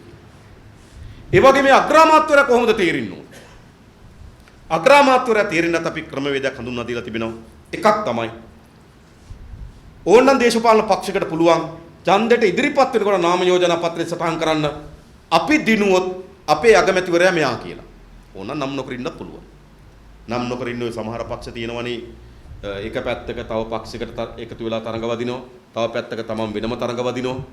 ඒතකොට නිකන් ඒතකොට ඒක පොඩි ඒගොල්ලෝ පැත්තෙන් අපි හිතුවේ. මොකද එක පැත්තක ඒගොල්ලෝ තව පක්ෂයක් එක්ක එකතු වෙලා තරඟ වදිනකොට එතන අගමැතිවරයා ආවල්ලු කියනවා. එයා වෙනම තරඟ වදින තැනකට ගියොත් එතන අගමැතිවරයා මෙයා කියන. ඒතකොට ඒක පොඩි පරස්පරතාවයක් තියෙන නිසා ඕන්නම් පක්ෂයකට පුළුවන් අග්‍රාමාත්‍යවරයා නම් කරලාම මැතිවරණ ඉදිරිපත් වෙන්න අග්‍රාමාත්‍යවරයා නම් නොකොට ඔය ඉදිරිපත් වෙන්න පුළුවන්. අග්‍රාමාත්‍යවරයා නම් කොට ඉදිරිපත් වෙන අවස්ථාවකදී මැතිවරණයෙන් පසු 50ට වඩා වැඩි බලයක් ලබා ගන්නවා නම් ජනාධිපතිවරයා විසින් ඔහු අගමැති ධූරයට පත් කළ යුතුයි. පත් කළ යුතුයි. හැබැයි කවුරුවත් 50ට වඩා අර නැත්තම් ජනාධිපතිවරයාට බලයක් ලැබෙනවා ඌට බහුතරය තියෙනවායි කියලා අපේක්ෂා කරන කෙනා අගමැති ධූරයට පත් කරන්න. හැබැයි පාර්ලිමේන්තුව රැස් වෙන පළමු සතිವಾರෙම ඔහු පාර්ලිමේන්තුව අනුමැතිය ගත යුතුයි. එතකොට එහෙනම් ඒ පාර්ලිමේන්තුවට අග්‍රාමාත්‍ය ධුර යටත් කොට තිබෙනවා. හරිද? ඒ නිසා අගමැතිත් ටිකක්ම නෙවෙයි පාර්ලිමේන්තුවට යටත් කරලාද අග්‍රාමාත්‍යවරයෙක් බවට පත් කරනවා. ඊළඟ තමයි තව තර්කයක් මම දැක්කා ගොඩනැගෙමි යනවා විශේෂයෙන්ම ඔය මේකට එරෙහිව එන කණ්ඩායම් වලින් මේක මේ දැන් නව දේශපාලන නායකත්වයක් ගැන ඒගොල්ලෝ අදහසක් තියෙනවා. එයාට බය ගේන වැඩක් කියලා. එකක් කියන්න. ජනතා විමුක්ති පෙරමුණ යම් හෝ තීන්දුව තීරණ වලට එළඹෙන්නේ කාටවත් බය වෙනන් නෙවෙයි. මම දැක්කා මුදල් අමාත්‍යවරයාත් බයයි කියලා කියනවා. අපි නම් බය නැහැ. ඒකත් මම කියනවා. මොකද ගෝඨාභය ගැන කියන්නේ. දැන් මම දැක්කෝ ඒක එක්කෙනෙක් කියලා මේ ගෝඨාභය එනේක වැළැක්වීම සඳහා ජයිපී විසින් ගන්න උපක්‍රමයක් එක. හරිද? අපිට ඒක අදාළ නැහැ. මොකද අපි බය වෙන්න ඕන ගෝඨාභය සමාජවාදය දන්නවා. නැහැ නේ. සමාජවාදය නෑ. ඒ බය වෙන්න දෙයක් නෑ. ඇයි? ඕක තමයි පක්ෂවල ඉතිහාසෙම මතක තබා ගන්න. ඔය පක්ෂ කිසිවක් අතීතයට වග කියන්නේ නෑ. පක්ෂ අලුත් වෙන්නවා. ඒ පක්ෂ හැම වෙලාවම අලුත් වෙනවා නායකයෙක්ගේ. ඒ නායකයා ඉතිහාසයට බණිනවා. ඉතිහාසයට අයිතිකාරය වෙන්නේ නැහැ පක්ෂ. අපිට මතක 1977 ඔය විදිහටම ජේ.ආර්. ජයවර්ධන මහත්තයා නව නායකයෙක් විදිහට එයා කිව්වා ආර්ථික සංවෘත කරලා තියෙන්නේ, ආර්ථිකය වැටලා තියෙන්නේ, පාම් පෝලි, ලාමු තෙල් ගඳ එන සරම් නේද? තීන්ත මොකද්ද බොඳ වෙන එක්සයිස් පොත මේවා හරියන්නේ නැහැ. මම ලෝකයේත් එක්ක ආර්ථිකය ගොඩනගනවා. ඉඳ කට්ටියක් පටන් ගත්තා නේද? අපි හුදකලා වෙච්ච රාජ්‍යයක ඉඳලා රෙන්න ලෝකයේත් එක්ක ආර්ථික ගමනක් අපි ඉස්සරහට යනවා. ලෝකේ වේගෙන් ඉස්සරහට යනවා. අපි පස්සෙන් යනවා. ඒ නිසා ලෝකයේත් එක්ක එකට එකතු කරන නායකයෙක් අපිට වුණා. ඒ නායකයා තමයි ජේ.ආර්. ඉතින් කට්ටිය ඒ ලෝකයේත් එක්ක එකතු කරන්න තමයි යන්නේ කියලා ඔන්න ඒ නායකයාට 77 ඉඩ දුන්නා. ඊට පස්සේ 89 ප්‍රේමදාස මහත්තයා. ප්‍රේමදාස මහත්තයා මේ ලෝකයේත් එක්ක එකතු කරනක හරියන්නේ නැහැ. මේ ගමේ ජනතාවගේ ජීවන තත්ත්ව කඩා වැටලා තියෙන අපිට මතකයි ඒ කාලේ ප්‍රේමදාස මහත්තයා කතාවක් කරලා කිව්වා මගේ ආර්ථික සැලැස්ම තමයි මම දුප්පතාගේ හිතවතා නේද බත් කාලා වතුර බීපු මිනිහට මම ගස්ලපු කෑල්ලක් කන්න ආර්ථිකයක් හදනවා සෙරප්පු දෙකක් දාගෙන යන කෙනාට ඉස්කෝලේ සපත්තු දෙකක් දාගෙන යන ආර්ථිකයක් හදනවා මම දුප්පතාගේ හිතවතා කියලා ආයෙ රීබෑන් වුණා. හරිද? ඊට පස්සේ අර නේද? අරය ආවා ජාත්‍යන්තර එකතු කරනවා කියලා අර පරණ මලකඩ කාපු එන්ජින් එකටම අලුත් බොඩි එකක් ගැහුවා. කලකම දුප්පතා හිතවතා කියලා. 94 චන්ද්‍රිකා කුමාරතුංග මැතිණිය ආවා නේද? නෑ මේක හරියන්නේ නෑ මේ මාව විනාශයක් කළා තියෙන ආර්ථිකය මේ මානසිකත්වයක් නෑ. නේ බිඳ වැටලා තියෙන යක්ෂාවේස ආර්ථිකයක් ඇතුළේ විවෘත ආර්ථිකයේ සියලු සමාජ ආචාර ධර්ම විනාශ කළා තිබෙනවා. ඒ නිසා මම මේ විවෘත ආර්ථිකයට මානසික මුහුණුවරක් දෙනවා. සුදු වලාකුළු තියෙනවා. සුදු පරවිය ගිල්ලෙනවා. ලස්සන චිත්‍රයක් හදාගෙන සාමේ දූතිකාව කියගෙන ආවා. දසා කට්ටිය මාරු දැන් ගියා සාමේ දූතිකාව ගියා. ඊට 2005 මහින්ද මහත්තයා ඕවා හරියන්නේ නෑ මම ගිරවාපත් දීපුදුනේ මම කුරාන් තලප කන්නේ මම වෙල්ලිපනල් යන දින මම කුරාන් සාටකේ පළඳින්නේ මේ ගමේ ගොඩේ ඉපදිච්ච මිනිහා නේද වෙල් මොකද අර වක්කඩෙන් අත හොයදුවා අපේ තාත්තා නාම යෝජනා පත්‍රය අත්සන් කරනකොට මම ගමේ ගෙමියා ඒ නිසා එවැනි කට්ටියගේ ජීවන තත්ත්ව උත්සාහ කරන ජාතිකවාදී ආර්ථිකයකට මන්පෙවත සමාජ සංස්කෘතියක් හදන්න ඕන කියලා ආවා එයත් ගියා ඊට පස්සේ 2015 කල්පනා කරා මේක හරියන්නේ නේ. ඒක මරුමුස් පාලනයක් මීට වඩා හොඳ ප්‍රජාතාන්ත්‍රික ලක්ෂණ තියෙන යහපාලන ගොඩනගෙන හැම කෙනාටම අදහස් ඉදිරිපත් කරන්න අවස්ථාවක් තිබෙන. නේද? රාජ්‍ය සේවකයන්ගේ බලය ශක්තිමත් කරන පොලිසිය ස්වාධීන වෙන අධිකරණ පද්ධති ස්වාධීන වෙන යහපාලන එකක් හදන්න ඕන කියලා රනිල් මෛත්‍රිය අර පරණ එන්ජින් ටිකටම අලුත් බොඩි ගගහිනවා. දැන් 2026 කෙනෙක් එන්න හදනවා. මේවා හරියන්නේ නැහැ. විනයක් තියෙන ඕන රටට විනයක් තියෙන දැඩි පාලකෙක් ඕන. දැඩි පාලකෙ නැතුව මේවා කරන්න බෑ. ඒ ඔය සෙල්ලමනේ. ඉතින් අපිට අලුත් දෝක 77 ඉඳන්ම ඔය පුරුදු චක්‍රේ එක විදියට නේද 77 ලෝකෙට එකතු කරනවා කියලා එනවා 89 88 ජේ.ආර්. ප්‍රේමදාස මහත්තයා ගමේ දුප්පතාගේ හිතවතා කියලා එනවා 94 චන්ද්‍රිකා මෙතන සාමේ දූතිකාව කියලා එනවා මහින්ද මහත්තයා ගිරවාපත් ඉපදුනා කියලා එනවා මෛත්‍රීපාල රනිල් වික්‍රමසිංහ මහත්තයා යහපාලන කියලා එනවා තව කෙනෙක් කියනවා මම දැඩි නීතියක් අතන නීතියක් විනයක් නැතුව බෑ ඕක පරණ කතාව ඒ නිසා ඔකට අපි බය වෙන්න ඕනේ ඒ නිසා අපි මේ කාටවත් බය මේක ගේනවා නම් නෙවෙයි අපිට අවශ්‍යකම තියෙන ප්‍රජාතාන්ත්‍රික ව්‍යුහයන් ශක්තිමත් කර ගැනීම සඳහා අවශ්‍ය වෙන ප්‍රවේශයක අවශ්‍යතාවය තිබෙනවා. අන්න ඒ පදනම මත තමයි අපි මේ සංශෝධනය ඉදිරිපත් කරන්නේ. ඒකෙදි අපි නිකන් ගත්තොත් මෙහෙම. සාමාන්‍ය ගත්තොත් මේක අඩංගු ගත්තොත් පාර්ලිමේන්තුවේ බලය ශක්තිමත් වෙනවා කියලා අපි හිතනවා. එතකොට අපි නීතිඥ මාත්මත් මතු කර ප්‍රශ්නයක් තිබෙනවා ඇත්ත. ඒකට මේ සමානුපාතික ඡන්ද ක්‍රමයේ යටතේ හැදෙන්නේ දුර්වල ආණ්ඩුවක් නේද? සමානුපාතික ඡන්ද ක්‍රමයේ යටතේ හැම වෙලාවෙම හැදෙන්නේ ඉතාමත් ශක්තිමත් පාලනයක් නෙවෙයි. ඒ නිසා පාලනය දුර්වල වී. ඒ නිසා අපි රයිට්. ඔයගොල්ලෝ පාලනය අපිට නම් දුර්වල වුණත් කමක් නැහැ ඕවා. මොකද පාලනය දුර්වල වෙන්නේ පාර්ලිමේන්තුවේ ඉන්න ඔලුගොඩි ගානේ නෙවෙයි. ඒ පාලනය මොනතරම් ප්‍රමාණයකට ජනතාවත් එක්ක සම්බන්ධද? ජනතාවත් එක්ක සම්බන්ධ වෙච්ච පාලනයක් පාර්ලිමේන්තු ඔඩුගුඩි එහෙට මෙහෙට කරලා පෙරලන්න බෑ. හරිද? නමුත් කල්පනා කරනවා පාර්ලිමේන්තු ඔඩුගුඩි එහෙට මෙහෙට වෙලා මේක පෙරලෙයි කියලා කල්පනා කරනවා විවස්ථා සංශෝධනය ඇතුළේ අපිට ඒකට ස්ථාවරත්වයක් හදලා තියෙනවා. එක නව පාර්ලිමේන්තුවක් පත් වෙලා අවුරුදු 2ක් යනතේ අග්‍රාමාත්‍යවරයාට ආණ්ඩුවට එරෙහිව විශ්වාස භංගයක් ගෙනින්නේ නම් ඒ විශ්වාස භංගය 3න් 2කින් අනුමත වෙන්න ඕන. එතකොට එනං අවුරුදු 2ක් ඇතුළත ඒ ආණ්ඩුව පෙරලන්න නම් නේද විශ්වාස භංගය 3න් 2කින් අනුමත වෙන්න ඕන. එතකොට එතන ස්ථාවරත්වයක් හදනවා. ඊළඟ විසර්ජන පනත ඒ කියන්නේ අයවැය යෝජනාව පරාජයටපත් වෙනවා නම් මොකද පාර්ලිමේන්තුවේ මුදල් පාස් වෙන්නේ නැත්නම් ආණ්ඩුවට ගෙනියන්න සදාචාරාත්මක අයිතියක් නැහැ. පාර්ලිමේන්තුව තමයි මූල්‍ය බලය තිබෙන්නේ. දැන් විසර්ජන පනත අපරාධ වුණොත් අවස්ථා 3ක් දීලා තිබෙනවා. ඉස්සලම් විසර්ජන පනත පරාද වෙනවා. නැවත ඒකට සංශෝධනය කරලා දෙවෙනි වතාවට විසර්ජන පනතක් ගේනවා. ඒකත් පරාද වුණොත් නේද? ඒකත් සංශෝධනය කරලා තුන්වෙනි වතාවට විසර්ජන පනතක් ගේනවා. තුන්වෙනි වතාවෙත් විසර්ජන පනත පරාද වුණොත් පාර්ලිමේන්තුව විසිරුව යනවා. ඒ කියන්නේ පළවෙනි අවුරුදු දෙකේ විසිරුව හැරෙන්න අවස්ථා දෙකයි තියෙන්නේ. එකක් තියෙන්නේ මොකද්ද? විශ්වාස භංගයේ 3න් 2කින් දිනුවොත්. දෙක තියෙන්නේ මොකද්ද? විසර්ජන පනතක් අවස්ථා 3ක් පාර්ලිමේන්තුවේ පරාද වුණොත්. ඒක අපි දැන් මේ අවුරුදු දෙක කාලයක් ස්ථාවර ඒ කියන්නේ අලුත් පාලනයක් ගත්තාම යම් කාලයක් ඕනේ පාලනය ස්ථාවර කර ගැනීම සඳහා ඒ සඳහා අවශ්‍ය කරන වගන්ති හදලා තියෙනවා. ඊළඟ තරකයක් එනවා සහෝදර මාර ප්‍රශ්නේ නෝට മന്ത്രിවරු එහෙට මෙහෙට පණීන. ඒවා නීතියෙන් බේරන්න පුළුවන් ඒවාම නෙවෙයි. ඒවා දේශපාලන සංස්කෘතිය. විකිනෙන මිනිස්සු පාර්ලිමේන්තුවට එවොත් විකිනෙනවද කියලා අපෙන් අහලා වැඩක් නැහැ. නේද? නමුත් ඒකටත් අපි යම් සංශෝධනයක්. ඒ කියන්නේ දැන් තාමත් අපේ ආණ්ඩුක්‍රීය ව්‍යවස්ථාවේ බාධාවක් නැහැ. පක්ෂ සමාජිකත්වයේ අයින් කරොත් එයාගේ മന്ത്രി ධූරය අහුසි වෙනවා. ඒක තාමත් ව්‍යවස්ථාවේ තියෙනවා. හැබැයි ප්‍රශ්නේ තියෙන්නේ මොකද්ද? පක්ෂ සමාජිකත්වය ඉවත් කිරීම සඳහා යම් විනය පටිපාටියක් අනුගමනය කරන්න ඕන. හැම වෙලාවෙම වෙන දේ තමයි ඔන්න ඔය විනය පටිපාටියට එරෙහිව වාරණ නියෝගයක් ගන්නවා ගල්කිස්සේ දිසාධිකරණය කියන. දැනුත් 37 නායකට එරෙහිව 37 නායක ඒ පැත්තට ගිහිල්ලා ඒ පැත්තෙන් ඡන්ද ඉල්ලලා ගිවිසුම් තියනවා කියලා. හැබැයි තාමත් එයා එක්සත් ජාතික පක්ෂ සමාජිකයෙක්. එයි එයාගේ සමාජිකත්වය ඉවත් කිරීම සඳහා අනුගමනය කරමින් තිබෙන විනය ක්‍රියාපටිපාටියට එරෙහිව දිසා අධිකරණයෙන් වාරණ නියෝගයක් ගන්නවා. එතකොට සමාජිකත්වය අයින් කරන්න බැරි නම් එයාගේ മന്ത്രി ධුරය අවශ්‍ය කරන්න බෑ.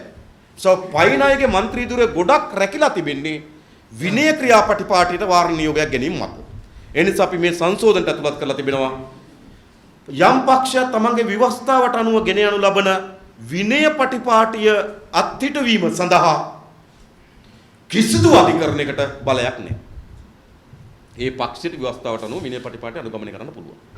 අනුගමනය කරලා മന്ത്രിවරයා නිරපන්න තීරණයක් ගත්තට පස්සේ ඒ മന്ത്രിවරයාට තිබෙනවා ඒ ක්‍රියාපටිපාටිය හරිද වැරදිද කියලා ක්‍රියාත්මක වුණාට පසුව ක්‍රියාපටිපාටිය හරිද වැරදිද කියලා විභාගයක් කරන්න පුළුවන් මූලික අයිතිවාසිකම් නඩුවක් දාන්න පුළුවන් ශ්‍රේෂ්ඨාධිකරණය. එතකොට අපි මොකද නැත්නම් පක්ෂ මුළු අධිකාරීත්වයටම යටත් කරන්න බෑ. එමෙ ඉවත් කරාට පස්සේ ශ්‍රේෂ්ඨාධිකරණය මූලික අයිතිවාසිකම් නඩුවක් වුණ කරන්න පුළුවන්. අපි කියනවා මාස දෙකක් ඇතුළත තීරණය දෙන්න කියලා මම දන්නේ නැහැ. ශ්‍රේෂ්ඨාධිකරණය කොච්චර කාලෙක නමුත් මාස දෙකක් ඇතුළත තීරණය දෙන්න ඕන කියලා තියෙනවා. හරිද? එතකොට එන ගේ ස්ථාවරපත්වය පිළිබඳ ප්‍රශ්නේ. ඊළඟ ජනාධිපතිවරයා. මේක ජනාධිපතිවරයෙක් ඉන්නවා. ජනාධිපතිවරයා ඒ කියන්නේ දැන් හිටපු ජනාධිපතිවරයා ඉන්නෝනේ. දැන් ඒ කියන්නේ පාර දැන් මේක බැලුවොත් 2000 ජනවාරි මාසේ 9 වෙනිදා ඉන්නේ මෛත්‍රීපාල සිරිසේන මහත්මයා. ඔහුගේ දූර කාලේ 9 වෙනිදා ඉවත් වුණාට 9 වෙනිදාගේ අර මේ නව ව්‍යවස්ථාවට ජනාධිපති බලතල සහිත ජනාධිපතිවරයා බවට ඊළඟ පාර්ලිමේන්තුව තෝරාපත් කරගන්න තෙක් ඒ ජනාධිපතිවරයා ඉන්නවා. ඊළඟ පාර්ලිමේන්තුවෙන් තේරිලා මාසයක් ඇතුළත නව ජනාධිපතිවරයෙක් තෝරාපත් කරගන්න ඕන. ඒ නිසා මේකේ ජනාධිපතිවරයෙක් ඉන්නේ. හරිද? ඊට පස්සේ තමයි අපි කලින් කතා කරපුවා අධිකරණ බලය, අධිකරණ මැදිහත් වීමේ තනි බලය. ඒක වෙනස් කරලා තිබෙනවා. ජනාධිපතිවරයාට එවැනි අර විභාගයට ලක් කරලා යම් කෙනෙක් නිදහස් කිරීම සඳහා අතර ගොඩාක් ඔය වෙසක් එකට අලුත් අවුරුද්දට වගේ වට නිදහස ලබන්නේ ඇත්තටම ගොඩක් ඇවිල්ලා ඔය ඇප ගෙවා ගන්න බැරුව එහෙම නැත්නම් අවුරුදු 10ක් විතර එකකින් අවුරුදු 9ක් විතර ගෙවලා තව මාස 3ක් 4ක් තියෙන අය අපි හිතනවා සාධාරණයි ඒ නිදහස් කිරීම සඳහා බලයක් තියෙන එක. හැබැයි අපි ඒක යම් යටත් කිරීමට ලක් කරලා තිබෙනවා. ජනාධිපතිවරයාට නිකුත් එවැනි නිදහස් කිරීම සඳහා ලේඛනයක් සකස් කළ හැකි. හැබැයි කැබිනට් මණ්ඩලයේ විසින් එකින් එක නමින් නම මුළු ලේඛනයම ප්‍රතික්ෂේප කිරීම හෝ මුළු ලේඛනයම අනුමත කිරීම කළ හැකි වගේම ලේඛනය යම් ප්‍රමාණයක් අනුමත කරන්න පුළුවන් යම් ප්‍රමාණයක් ප්‍රතික්ෂේප කරන්න පුළුවන්. ජනාධිපතිවරයා විසින් සකස් කරන ලේඛනය කැබිනට් මණ්ඩලයේ අනුමැතියට ලක් වීමෙන් විතරයි එවැනි සමාවක් දෙන්න පුළුවන් කියන වගන්ති අපි ඇතුළත් කරලා තිබෙනවා. ඒ කියන්නේ බලය දුන්නා. හැබැයි බලය යම් වාරණයකට ලක් කරලා තිබෙනවා. ඊළඟ තමයි අපේ ශ්‍රේෂ්ඨාධිකරණ අග්‍රමිනිසවරුන් ඒ වගේම අග්‍රමිනිසවරයා කාර්යවරයා ශ්‍රේෂ්ඨාධිකරණේ විනිසුරුවරයන් විගණකාධිපතිවරයා පාර්ලිමේන්තු මහලේකම්වරයා ඊට පස්සේ දුක් ගන්නාරාල මේ වගේ නිකන් රටේ ඉහළ තනතුරු ටික පත් කිරීමේ බලය ව්‍යවස්ථා පත් කරන්නේ ජනාධිපතිවරයා. හැබැයි ව්‍යවස්ථා සභාවේ අනුමැතියට යටත්ව. නිසා ජනාධිපතිවරයා සිතුසේ නිලධාරීන් පත් කිරීමේ බලය අපි අප්පාදු කරලා තිබෙනවා ය මෙතෙන්ට. ඊට පස්සේ තානාපතිවරු මහා කොමසාරිස්වරු බලය පත් කිරීම දැන් තියෙන්නේ. දැන් තානාපතිවරුන්ගේ මහා කොමසාරිස්වරු බලය ගත්තොත් අපි දන්නවා. පෞගේ කාලෙ මුළුමනින්ම විනාශ කරා. ඔයගොල්ලන්ට මතක ඇති සරයක් අපේ පාර්ලිමේන්තුවේ කතාවක් ඉදිරිපත් කරා මේ තානාපති සේවයේ ඉන්නේ කවුද කියලා. ඒක මහා විකෘති වෙච්ච ආයතන බවට පත් වී තිබෙනවා. දැන් උදාහරණයකට ගත්තොත් අපි දන්නවා මහින්ද රාජපක්ෂ මහත්මයාගේ එක ඥාති සොයුරෙක් තමයි ඇමරිකාවේ තානාපති හිටියේ ජාලී වික්‍රමසිංහ. දැන් ජාලී වික්‍රමසිංහ මොකද කරලා තියෙන්නේ? ජාලී වික්‍රමසිංහ ඇමරිකාවේ ශ්‍රී ලංකා තානාපති කාර්යාලය තිබ්බු ගේ විකුණලා හොරේ. ඉතින් තානාපති කාර්යාලය විකුණලා. දැන් මේ නඩුව යනවා මෑන් හොයාගන්න නෑ පැනලානේ ඔය ජාලී වික්‍රමසිංහ. ඊට පස්සේ තව එක්කෙනෙක් තමයි රුසියාවේ හිටපු තානාපති. සාමාන්‍යයෙන් අපේ රටේ තානාපති සේවයේ තිබ්බ නිර්දේශයක් ඕනෑම රටක යම් කෙනෙක් තානාපති ධූරය දැරිය හැකි වෙන්නේ අවුරුදු 3යි කියලා. ඒකත් යම් වුවමනාවක් වෙනුවෙන් හදපු බලයක්. මොකද අවුරුදු 3කට වඩා එයා හිටියොත් එයා තානාපති බලයේ ඉක්මවා යන වෙන පෞද්ගලික සබඳතා විශාල ප්‍රමාණයක් හැදෙන නිසා එයා රාජතාන්ත්‍රික ස්වභාවයෙන් ඔබට යන නිසා තමයි යම් රටක තානාපති සේවයේ ඉන්න පුළුවන් අවුරුදු 3යි කියලා තිබුණා. හැබැයි අපි දන්නවා මහින්ද මහත්තයාගේ මුළු දූර කාලයම රුසියාවේ තානාපති තමයි උදයන්ග වීරසූරිය. අරව වළංගු නැහැ ජනාධිපතියත් තමයි ඔක්කොම තියෙන්නේ. අවුරුදු 3 සීමාවල අදාළ වුණේ නැහැ. ඒ උදයන්ග වීරතුංග තමයි දැන් ওই මිග්‍යානා ගනුදෙනුව පිළිබඳව හොයන විත්තිකරුවෙක් බවට පත් වෙලා තිබෙන ඩුබායි වල හැංගිලා ඉන්න කෙනා අපි දන්නේ ඒවා. නමුත් හැංගිලා ඉන්නවා. ඒ නිසා අපේ රටේ මේ විදේශ දූත මණ්ඩල පත් කිරීමේ තනි අධිකාරි බලයක් ජනාධිපතිවරයාට තිබුණා. ඒ නිසා අපේ විදේශ දූත මණ්ඩල විශාල ප්‍රමාණයක් දේශපාලනීකරණයට ලක් වුණා. විශාල ප්‍රමාණයක් ඥාති සංග්‍රහයට යටත් වුණා. ඒ නිසා ජාත්‍යන්තර වශයෙන් අපේ රටේ ඒ රටවල් එක තබාගත් ඉතාමත් දියුණු රාජතාන්ත්‍රික බැඳීම් වෙනුවට යම් බිස්නස් ගනුදෙනුවක් දක්වා ඒවා පරිවර්තන වෙන්න පටන් ගත්තා. ඒ නිසා මේ විදේශ දූත සේවාවන් පත් කිරීම පිළිබඳව ජනාධිපතිවරයාගේ අධිකාරී බලය කැබිනට් මණ්ඩලයට යටත් කරලා තිබෙනවා. හදිස් නීතිය පැනවීම ඒවා තියෙනවා ජනාධිපතිවරයාට හදිස් දේවල් ඕ සේනාධිනායක හැටියට යුද්ධ කැඳවීම බලය සාමී කැඳවීම බලය ඒ බලයන් උකට තිබෙනවා. මොකද ඒවා අපේ කැමැත්තම නෙවෙයි. අපි දන්නවා අනිත් පැත්තෙන් එන විවේචනයන් හා සංසන්දනය කළ බලනකොට අපි ඒ වගේ ආරක්ෂණ පියවරක් අපි අනුගමනය කළා තිබෙනවා. ඒ නිසා අපි හිතනවා ප්‍රජාතන්ත්‍රවාදී විවයන් ශක්තිමත් කර ගැනීම සඳහා යම් සාධනීය සංශෝධනයක් අපි ඉදිරිපත් කරන්න උත්සාහයක් දරනවා මේ 20 වෙනි සංශෝධනය. ඒ වගේම මේ සංශෝධනයේ තවත් සංශෝධන භාජනය කරන්න විවෘතයි. 1 2 තව දුරටත් රනිල් වික්‍රමසිංහ මහත්තයාව මෛත්‍රීපාල සිරිසේන මහත්මයා හොරගල් අහුලන එක නතර කරන්න ඕන. දැන් මහින්ද මහත්තයාට අයිතියක් තියෙනවා වෙන මම එයාත් එක්ක වෙනම කතා කරන්න එයා ගැන. නමුත් මේ දෙන්න දැන් මොකද මේ ආණ්ඩුවට 2015 ජනවාරි මාසයේ 8 වෙනිදා ලැබුණු ජනවරම එහි ජනවරමේ ප්‍රධාන නියෝජිත දෙන්න තමයි මෛත්‍රීපාල සිරිසේන මහත්තයා රනිල් වික්‍රමසිංහ මහත්තයා. මෛත්‍රී සහ රනිල් විසින් තවදුරටත් හොරගල් අහුලන්නේ නැතුව මේ 20 වෙනි සංශෝධනය පිළිබඳව තමන්ගේ ස්ථාවරය රටට ප්‍රකාශයට පත් කළ යුතුයි. ඒක අපි අවධානය කරනවා. උන් දැන් රට කියන්න උනා තමන්ගේ ස්ථාවරය මොකක්ද කියලා. ඊළඟ අපි අනෙක් සියලු පාර්ශ්වයන් එක්ක මේ පිළිබඳව සාකච්ඡා කිරීම සඳහා අපි යම් වැඩසටහනක් හදලා තිබෙනවා. අපේ හාමුදුරන් වහන්සේලාට අපි සමන් දෙන්න ලෑස්ති. අපි සමන් දෙන්න. හැබැයි මම නැවතත් කියනවා ත්‍රාඩු වමනාවන් සහිත කටයුතු කරන කණ්ඩායම් එක්ක අපිට කිසි ගනුදෙනුවක් නැහැ. අපිට සංවාදයක් කරන්න පුළුවන් නම් අඩුලුඩුකම් වෙනස් කරගන්න පුළුවන්, නිවැරදි කරගන්න පුළුවන් නම් ඔවුන්ගේ තිබෙන අවබෝධය අපිට දෙන්නත් අපි සතුව තියෙන අවබෝධය ඔවුන් අතට වමාරු කරගන්න විධිමත් සංවාදයකට සාකච්ඡාවකට අපි සූදානම්. ඉතින් පහුගිය දවස්වල අපි දැක්කා 20 වෙනි සංශෝධනය එන්න පෙර ඒකට විශාල ආందోලනයක් ගෙනිච්චා. ඉතින් අපි කනගාටු වෙනවා. සංශෝධනයට ආවට පසුව තමයි ඇත්තට මේ අදහස් වලට ඉදිරිපත් වෙන්න තිබුණේ. ඒක ඒ සංවාදයට අපි විරුද්ධයි. ඊළඟ තව එකක් ගේනවා මේ 20 වෙනි සංශෝධනයේ මේක ගෙනල්ලා පාර්ලිමේන්තුවේ කාරක සභා අවස්ථාවේදී රට බෙදෙන යෝජනා දානවලු. රෝ මීටරය කියන්නේ අපේ රටේ ඉන්න රෝ මීටරය. නේද? වීරවංශී. එයා තමයි අපේ රටේ රෝ මීටරය. එයා තමයි බලන්නේ කවුද රෝ නැත්තේ කියලා. පහුගිය කාලේ මොකද වුනේ? දැන් කාලයක් ඔන්න එයාගේ රෝ මීටරේ මේ දවස්වල රෝ තමයි කවුද දයාන් ජයතිලක රෝ. රෝ නම් හැමදාම රෝ. හැබැයි දැන් එයාට එක කාලයක් එයා රෝ නේද? රෝ නෙවෙයි දේශප්‍රේමිය. මේ දවස්වල රෝ. මොකද එයාගේ රෝ මීටරේ වැඩ කරනවා. මම දැක්ක බන්දුල ගුණවර්ධන රෝ මීටරේට අහුන මේ ළඟදී. එයා කිව්වනේ 20 වෙනි සංශෝධනයට අපි කැමති පාර්ලිමේන්තුවේ විසිරුවාරණ කියන කොන්දේසියට පහුවදා කිව්වා බන්දුල රෝ මීටරේ. රෝ මීටරයක් තියෙනවා. හරිද? ඒ නිසා ඒගොල්ලෝ මේ මතයක් ගොඩනගමින් යනවා. මොකද්ද? ව්‍යවස්ථා සංශෝධන පාර්ලිමේන්තුවට ආපුවාම කාරක සභා අවස්ථාවේදී රට බෙදෙන ඒවා දානවලු. ඇත රෝ නෙමෙයි පේනකාරී. ඒ වගේම කියන්න ඕන පේනකාරයෙක් මේක දැම්මට නේද කොහේ හරි ගිහලා අඳුනක් බලලාද කොහෙද නේද එක්කෝ එයා හනුම නේද එක්කෝ එයා අංජනන් දේවි දෙක එකක් හරිද දැන් මේගොල්ලෝ මොකද්ද මේ කියන්නේ මේගොල්ලෝ කියනවා මොකද්ද දැන් මේ යන විදිහට මේ ව්‍යවස්ථා සංශෝධනයේ දාලා කාරක සභා අවස්ථාවේදී බරපතල ඒවා දාලා ඒවා සම්මත කරනවා එකක් කියන්න ජනතා විමුක්ති පෙරමුණේ මේ විශ්ව සංශෝධනය ගේන්නේ කාරක සභා අවස්ථාවේ දාන ඒවා පිළිගන්නවාද නැද්ද කියලා අයිතිය තියෙන දාන කෙනා අතේ එවැනි කිසි යෝජනාවක් කාරක සභා අවස්ථාවේදී ගෙන ඉන්නේ නැති බව අපි සාතික කරනවා. ඉතින් පේන කරුවන්ට අපි කියන පේන බල බල ඉන්න. අඳුනි නේද අර මොනවද පොල් තෙල් ගගා පහන තියලා රත් කර අඳුන බල බල ඉන්න. බොරු කියන්නේ නැතුව රටට. නේද? ඊළඟ කෙනා මේක කලබලෙන් ගේන්නේ.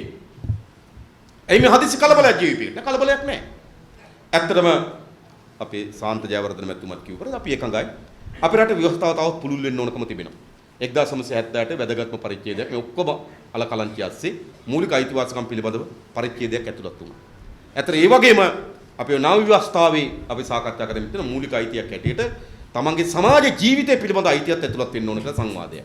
ඒ රැකියාවක් කිරීමේ අයිතිය, නිවාසයක් ලබා ගැනීමේ අයිතිය, තමන්ට රෝහලට ගිහලා බෙහෙත් ලබා ගැනීමේ අයිතිය. ඒ කියන්නේ තමන් රෝහලේ බෙහෙත් ගන්නකොට තමන් මිය ගියොත් නේද? ඒ පිළිබඳව තමන්ගේ අයිතිවාසිකම් ගොන්නට මේ සමාජ අයිතිවාසිකම් ඇතුළත් වී තිබෙන සංවාදයක් අපිට තියෙනවා. ඒ නිසා නව නේද මිනිස්සුන්ගේ පුද්ගලික නිදහස තහවුරු වෙන තවත් ශක්තිමත් ව්‍යවස්ථාවක් පිළිබඳ සාකච්ඡාවක අපි හිටියා. ඒ සාකච්ඡාව අපි විධායක ජනාධිපතිතුමා අහෝසි කරමු කියන කොන්දේසියක් දාලා තිබුණා. හැබැයි දැන් අපිට පැහැදිලි ඒ සමස්ත ව්‍යවස්ථාවම එන ඉඩකඩ ඇරිලා තියෙනවා. අපි පහුගිය කාලේ පුරාම උත්සාහ කරේ ඒ සමස්ත ව්‍යවස්ථාව ගේන්න. හැබැයි සමස්ත ව්‍යවස්ථාව ගේන්න තියෙන ඉඩකඩ දැන් ඇරිලා තියෙන නිසා තමයි අපි උත්සාහ කරන්නේ 20 සංශෝධනයවත් ගේන්න.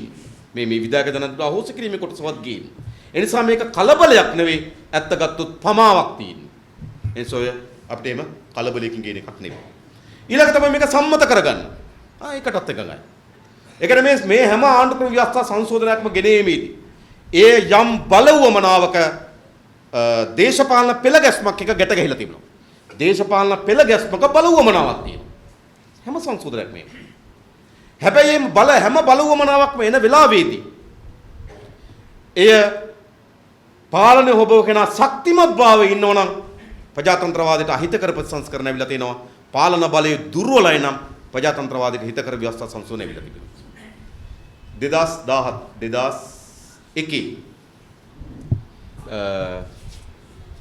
17 වෙනි සංශෝධනය ගෙනාවේ කොහොමද? චන්ද්‍රිකා කුමාරතුංග මැතිණියගේ ආණ්ඩුවෙන් 10 දෙනෙක් ආණ්ඩුවෙන් ඉවත් වුණා. 10 දෙනෙක්. හකීම් ඇතුළු කණ්ඩායමක් ආණ්ඩුවෙන් ගියා. පස්සේ එස්.බීලා බන්දුල්ලා ජී.එල්.ලා ඔක්කොම ගියා. ඉවත් වුණාට පස්සේ චන්ද්‍රිකා කුමාරතුංග මැතිණියට පාර්ලිමේන්තුව පවත්වාගෙන යන්න බැරි අරුබුදයක් ආවා. හරි බහුතරේ නැතුණු. චන්ද්‍රිකා මැතිණිය කරේ තමයි අර ව්‍යවස්ථාවේ Tamanට තියෙන බලතල උපයෝගී කරගෙන පාර්ලිමේන්තුවේ සැසිවාරය අවසන් කරා. ඊට සැසිවාරය අවසන් කරන්න පුළුවන්. මාස දෙකකට වඩා වැඩි කාලයකට පාර්ලිමේන්තුව පැත්තකින් තියන්න පුළුවන් මේ ව්‍යවස්ථාව අනුව. දැන් මෛත්‍රීපාල මහත්තයත් පහුගියදා කරේ. මෛත්‍රීපාල මහත්තයත් ඒ සැසිවාරය අවසන් කරේ මොකක් නිසාද? සැසිවාරය අවසන් කරේ වෙන මොකුත් නිසා නෙවෙයි. පක්ෂයෙන් කණ්ඩායමක් එළියට ගියා. එතුමා ඇමරිකාවේ යනවා 16ද කොහෙද? එන්නේ 22. පාර්ලිමේන්තුව රැස් වෙන්න තියෙනවා 19. අර ගියපු 16 දෙනා විපක්ෂ වාඩි වෙයි කියලා බය වුණා එතුමා නැති වෙලා. එතුමා මොකද කරේ? එතුමාගේ බලය උපයෝගී කරගෙන මැයි මාසේ 8 වෙනිදා දක්වා පාර්ලිමේන්තුව රැස් කල් තිබ්බා. සැසිවාරය අවසන් කරලා. මැයි මාසේ 8 වෙනිදා එතුමා එනකොට ආපු දවසේ පැන්න. ආපු එකෙන් වැඩක් වුණේ නැහැ. ආපු දවසේ 16 දෙනා ගිහින්. ඉතින් ඒ වගේ දේශපාලන උවමනාවක් අනුව එදත් චන්ද්‍රිකා කුමාරතුංග මැතිණිය ව්‍යවස්ථාවේ ජනාධිපතිවරයාට දෙන පාර්ලිමේන්තු සැසියක් අවසන් කිරීමේ බලය එකත් විරදි බලයක් උපයෝග කරගෙන පාර්ලිමේන්තුව කල් තිබ්බා. කල් තිබ්බට පස්සේ අපේ පාර්ලිමේන්තු මන්ත්‍රීවරු 10 දෙනෙක් හිටියා. අපි එතුමියට කිව්වා රයිට්. ඔයා රටේ ප්‍රජාතාන්ත්‍රික සහ සමාජ අවශ්‍යතාවයන් ඉටු කිරීම සඳහා වැඩපිළිවෙලක් හදනවා නම් ඒ අවුරුද්දට අපේ 10 දෙනාගේ අපි සහාය දෙන්න ලෑස්ති. අපි කව පරිවාස ආණ්ඩුවක් කියලා. අන්න ඒකේ එකක් තමයි 17 වෙනි සංශෝධනය සම්මත කිරීම. අන්න ඒ අනුව තමයි 17 වෙනි සංශෝධනය පාර්ලිමේන්තුවට එන්නේ. බලය පවත්වාගෙන යාමේ අර්බුදයක් හේතු කොටගෙන. නැත්නම් අර පාර්ලිමේන්තුවේ බලය ශක්තිමත් තිබෙන වෙලාවේදී චන්ද්‍රිකා මෙතනිය ගෙනාවේ නැහැ 17 වෙනි සංශෝධනය. තමන්ගේ බලය දුර්වලතාවයකට පත් වුණා. පාර්ලිමේන්තුවේ පවත්වාගෙන යන්න බැරි අර්බුදයක් ආවා. මට මතක අපි ඒක දැම්මා ඇමතිවරු 20ක් කරන්න ඕන කියලා. ඉතින් මම හිතන්නේ ඔය 94න් පස්සේ 94 හිටියා. ඊට පස්සේ 96 විතර පස්සෙන් ඇමතිවරු 20ක් වෙච්ච එකම අවස්ථාව ඔය පරිවාස අවස්ථාව. 20ක් වෙලා තිබෙන වෙලාවේ හදිසිය මොකද උනේ? චන්ද්‍රිකා කුමාරතුංග මෙතන හොරෙන් කෙනෙකුට ඇමතිකමක් දුන්නා.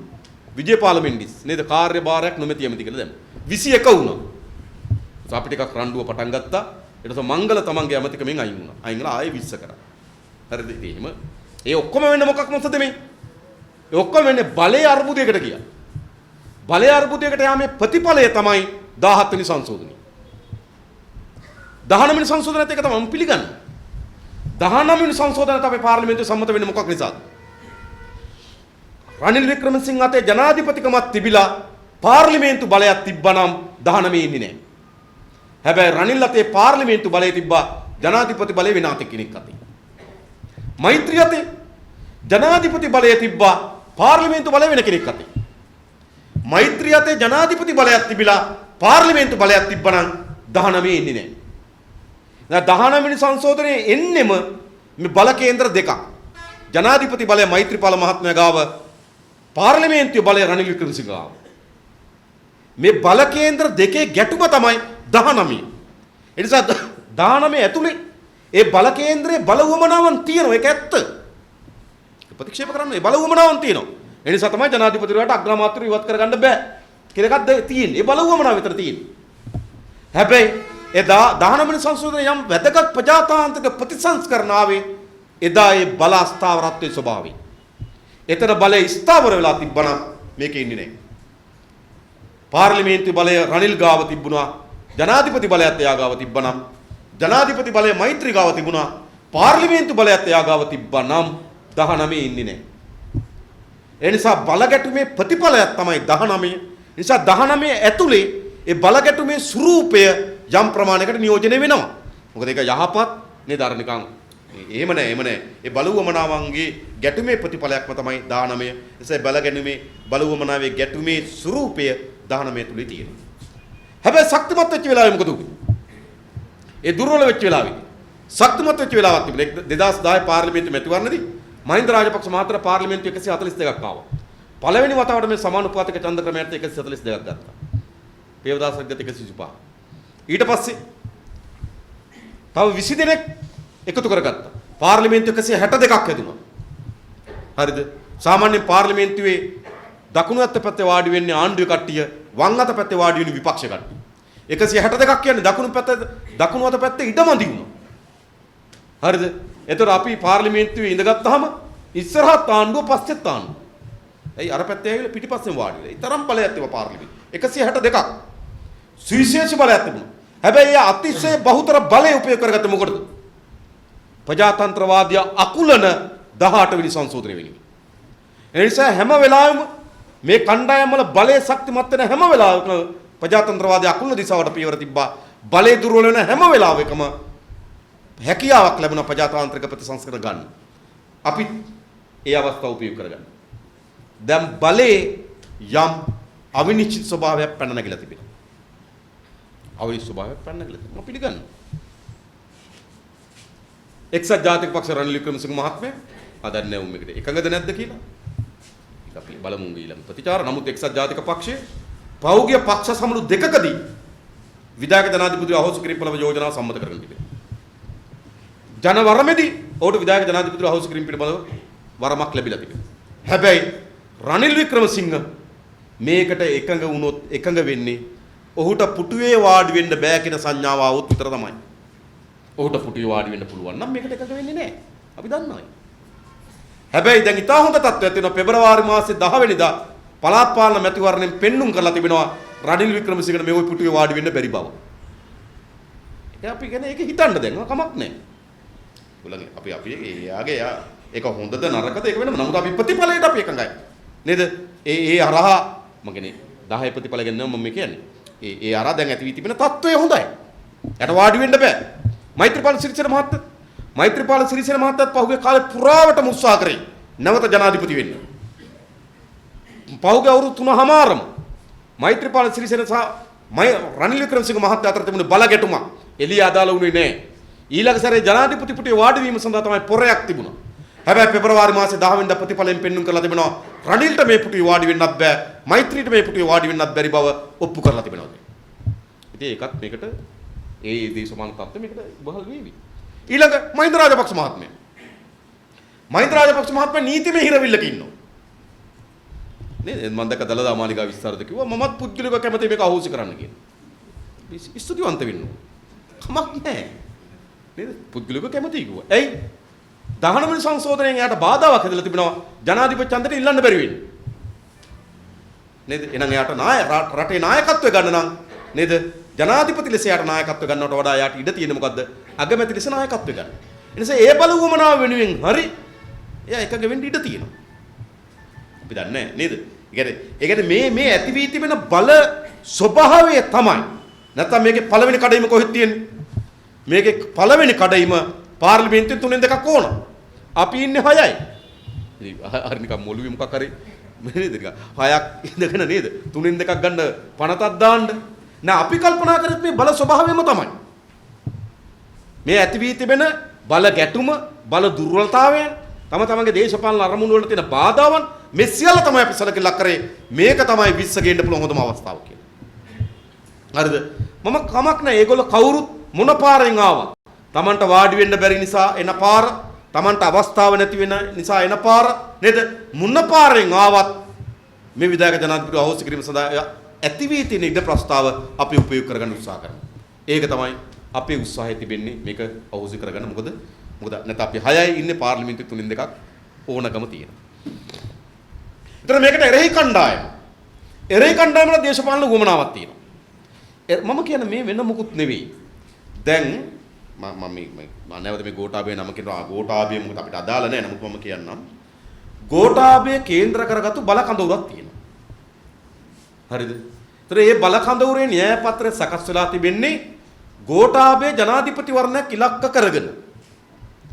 ගෝඨාභයට ජනාධිපති ඡන්දයකට ඉල්ලීම සඳහා අවස්ථාවක් ලැබෙන්නේ මහින්ද මහත්තයට බැරි හින්දා.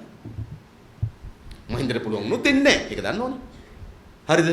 එතකොට 19 වෙනි මේ 20 වෙනි සංශෝධනයෙන් සිද්ධ වෙන්නේ මොකද්ද?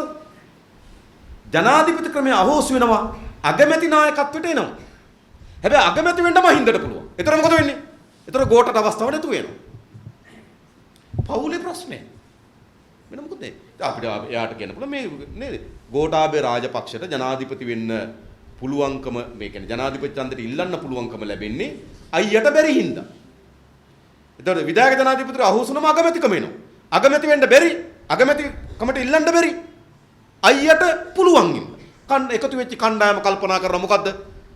ගෝඨාභයගේ පැවැත්ම, ඒ කියන්නේ ඒ ඉදිරි දේශපාලන අනාගතය තහවුරු කරන්න නම් විධායකයේ තියෙන්න ඕන. ඕක තමයි කතාව. ඔය වෙන මොකුත් නෙවෙයි. මොකද ගොඩක් අයට දේශපාලනික වශයෙන් තනි බලයක් නැති නේද? අර කිසි මේ මහජන බලයක් නැති තනි චරිතෙ ඉන්නවා. ඒගොල්ලන් තනියම දේශපාලනයක් නැහැ, දේශපාලන ගමනක් නැහැ. ඒගොල්ලෝ හැම කෙනාටම ඕන මොකද්ද? ඒ අයට උන බලගත් සුරුවමක් හැම වෙලාවෙම මැද ඉන්න. සුරුවමකට ජීවත් වෙන්න ඕන. ඉතින් සුරුවම තමයි නේද? විධායක බලය. විධායක බලය සුරුවමක් ගාව තමයි හයියෙන් බුරබුරු ඉන්න පුළුවන්. නිකන් සුරුවම් ගාව බුරලා වැඩක් තියෙනවා. වැඳලා වැඩක් තියෙනවා. නේද? ඉතින් ඒගොල්ලෝ සුරුවමක් අපේක්ෂා කරනවා. මේ මම අවංකව කියන්නේ ඔය මේකට රෙහිව අතර කඳවුරේ තියෙන්නේ ඔය දේශපාලන උවමනාව. අන් කවරක්වත් නෙවෙයි. තමන්ට සුරුවමක් ඕන. සුරුවම තමයි විධායක බලය. ඒ සුරුවමේ ප්‍රාණය තමයි ගෝඨාභය. ගෝඨාභයට අවස්ථාව හම්බ වෙන්නේ විධායක ජනාධිපති අයියට බැරි වුණොත් විතරයි. අයියට බැරි වෙන්න නම් විධායක ජනාධිපති බලය තියෙන්න ඕන. ඔච්චරයි. ඕකට තමයි ඔය කෑමොර දෙන. අපි මේක විවෘතව කතා කරමු. අපි ඒගොල්ලන්ට කියන්න.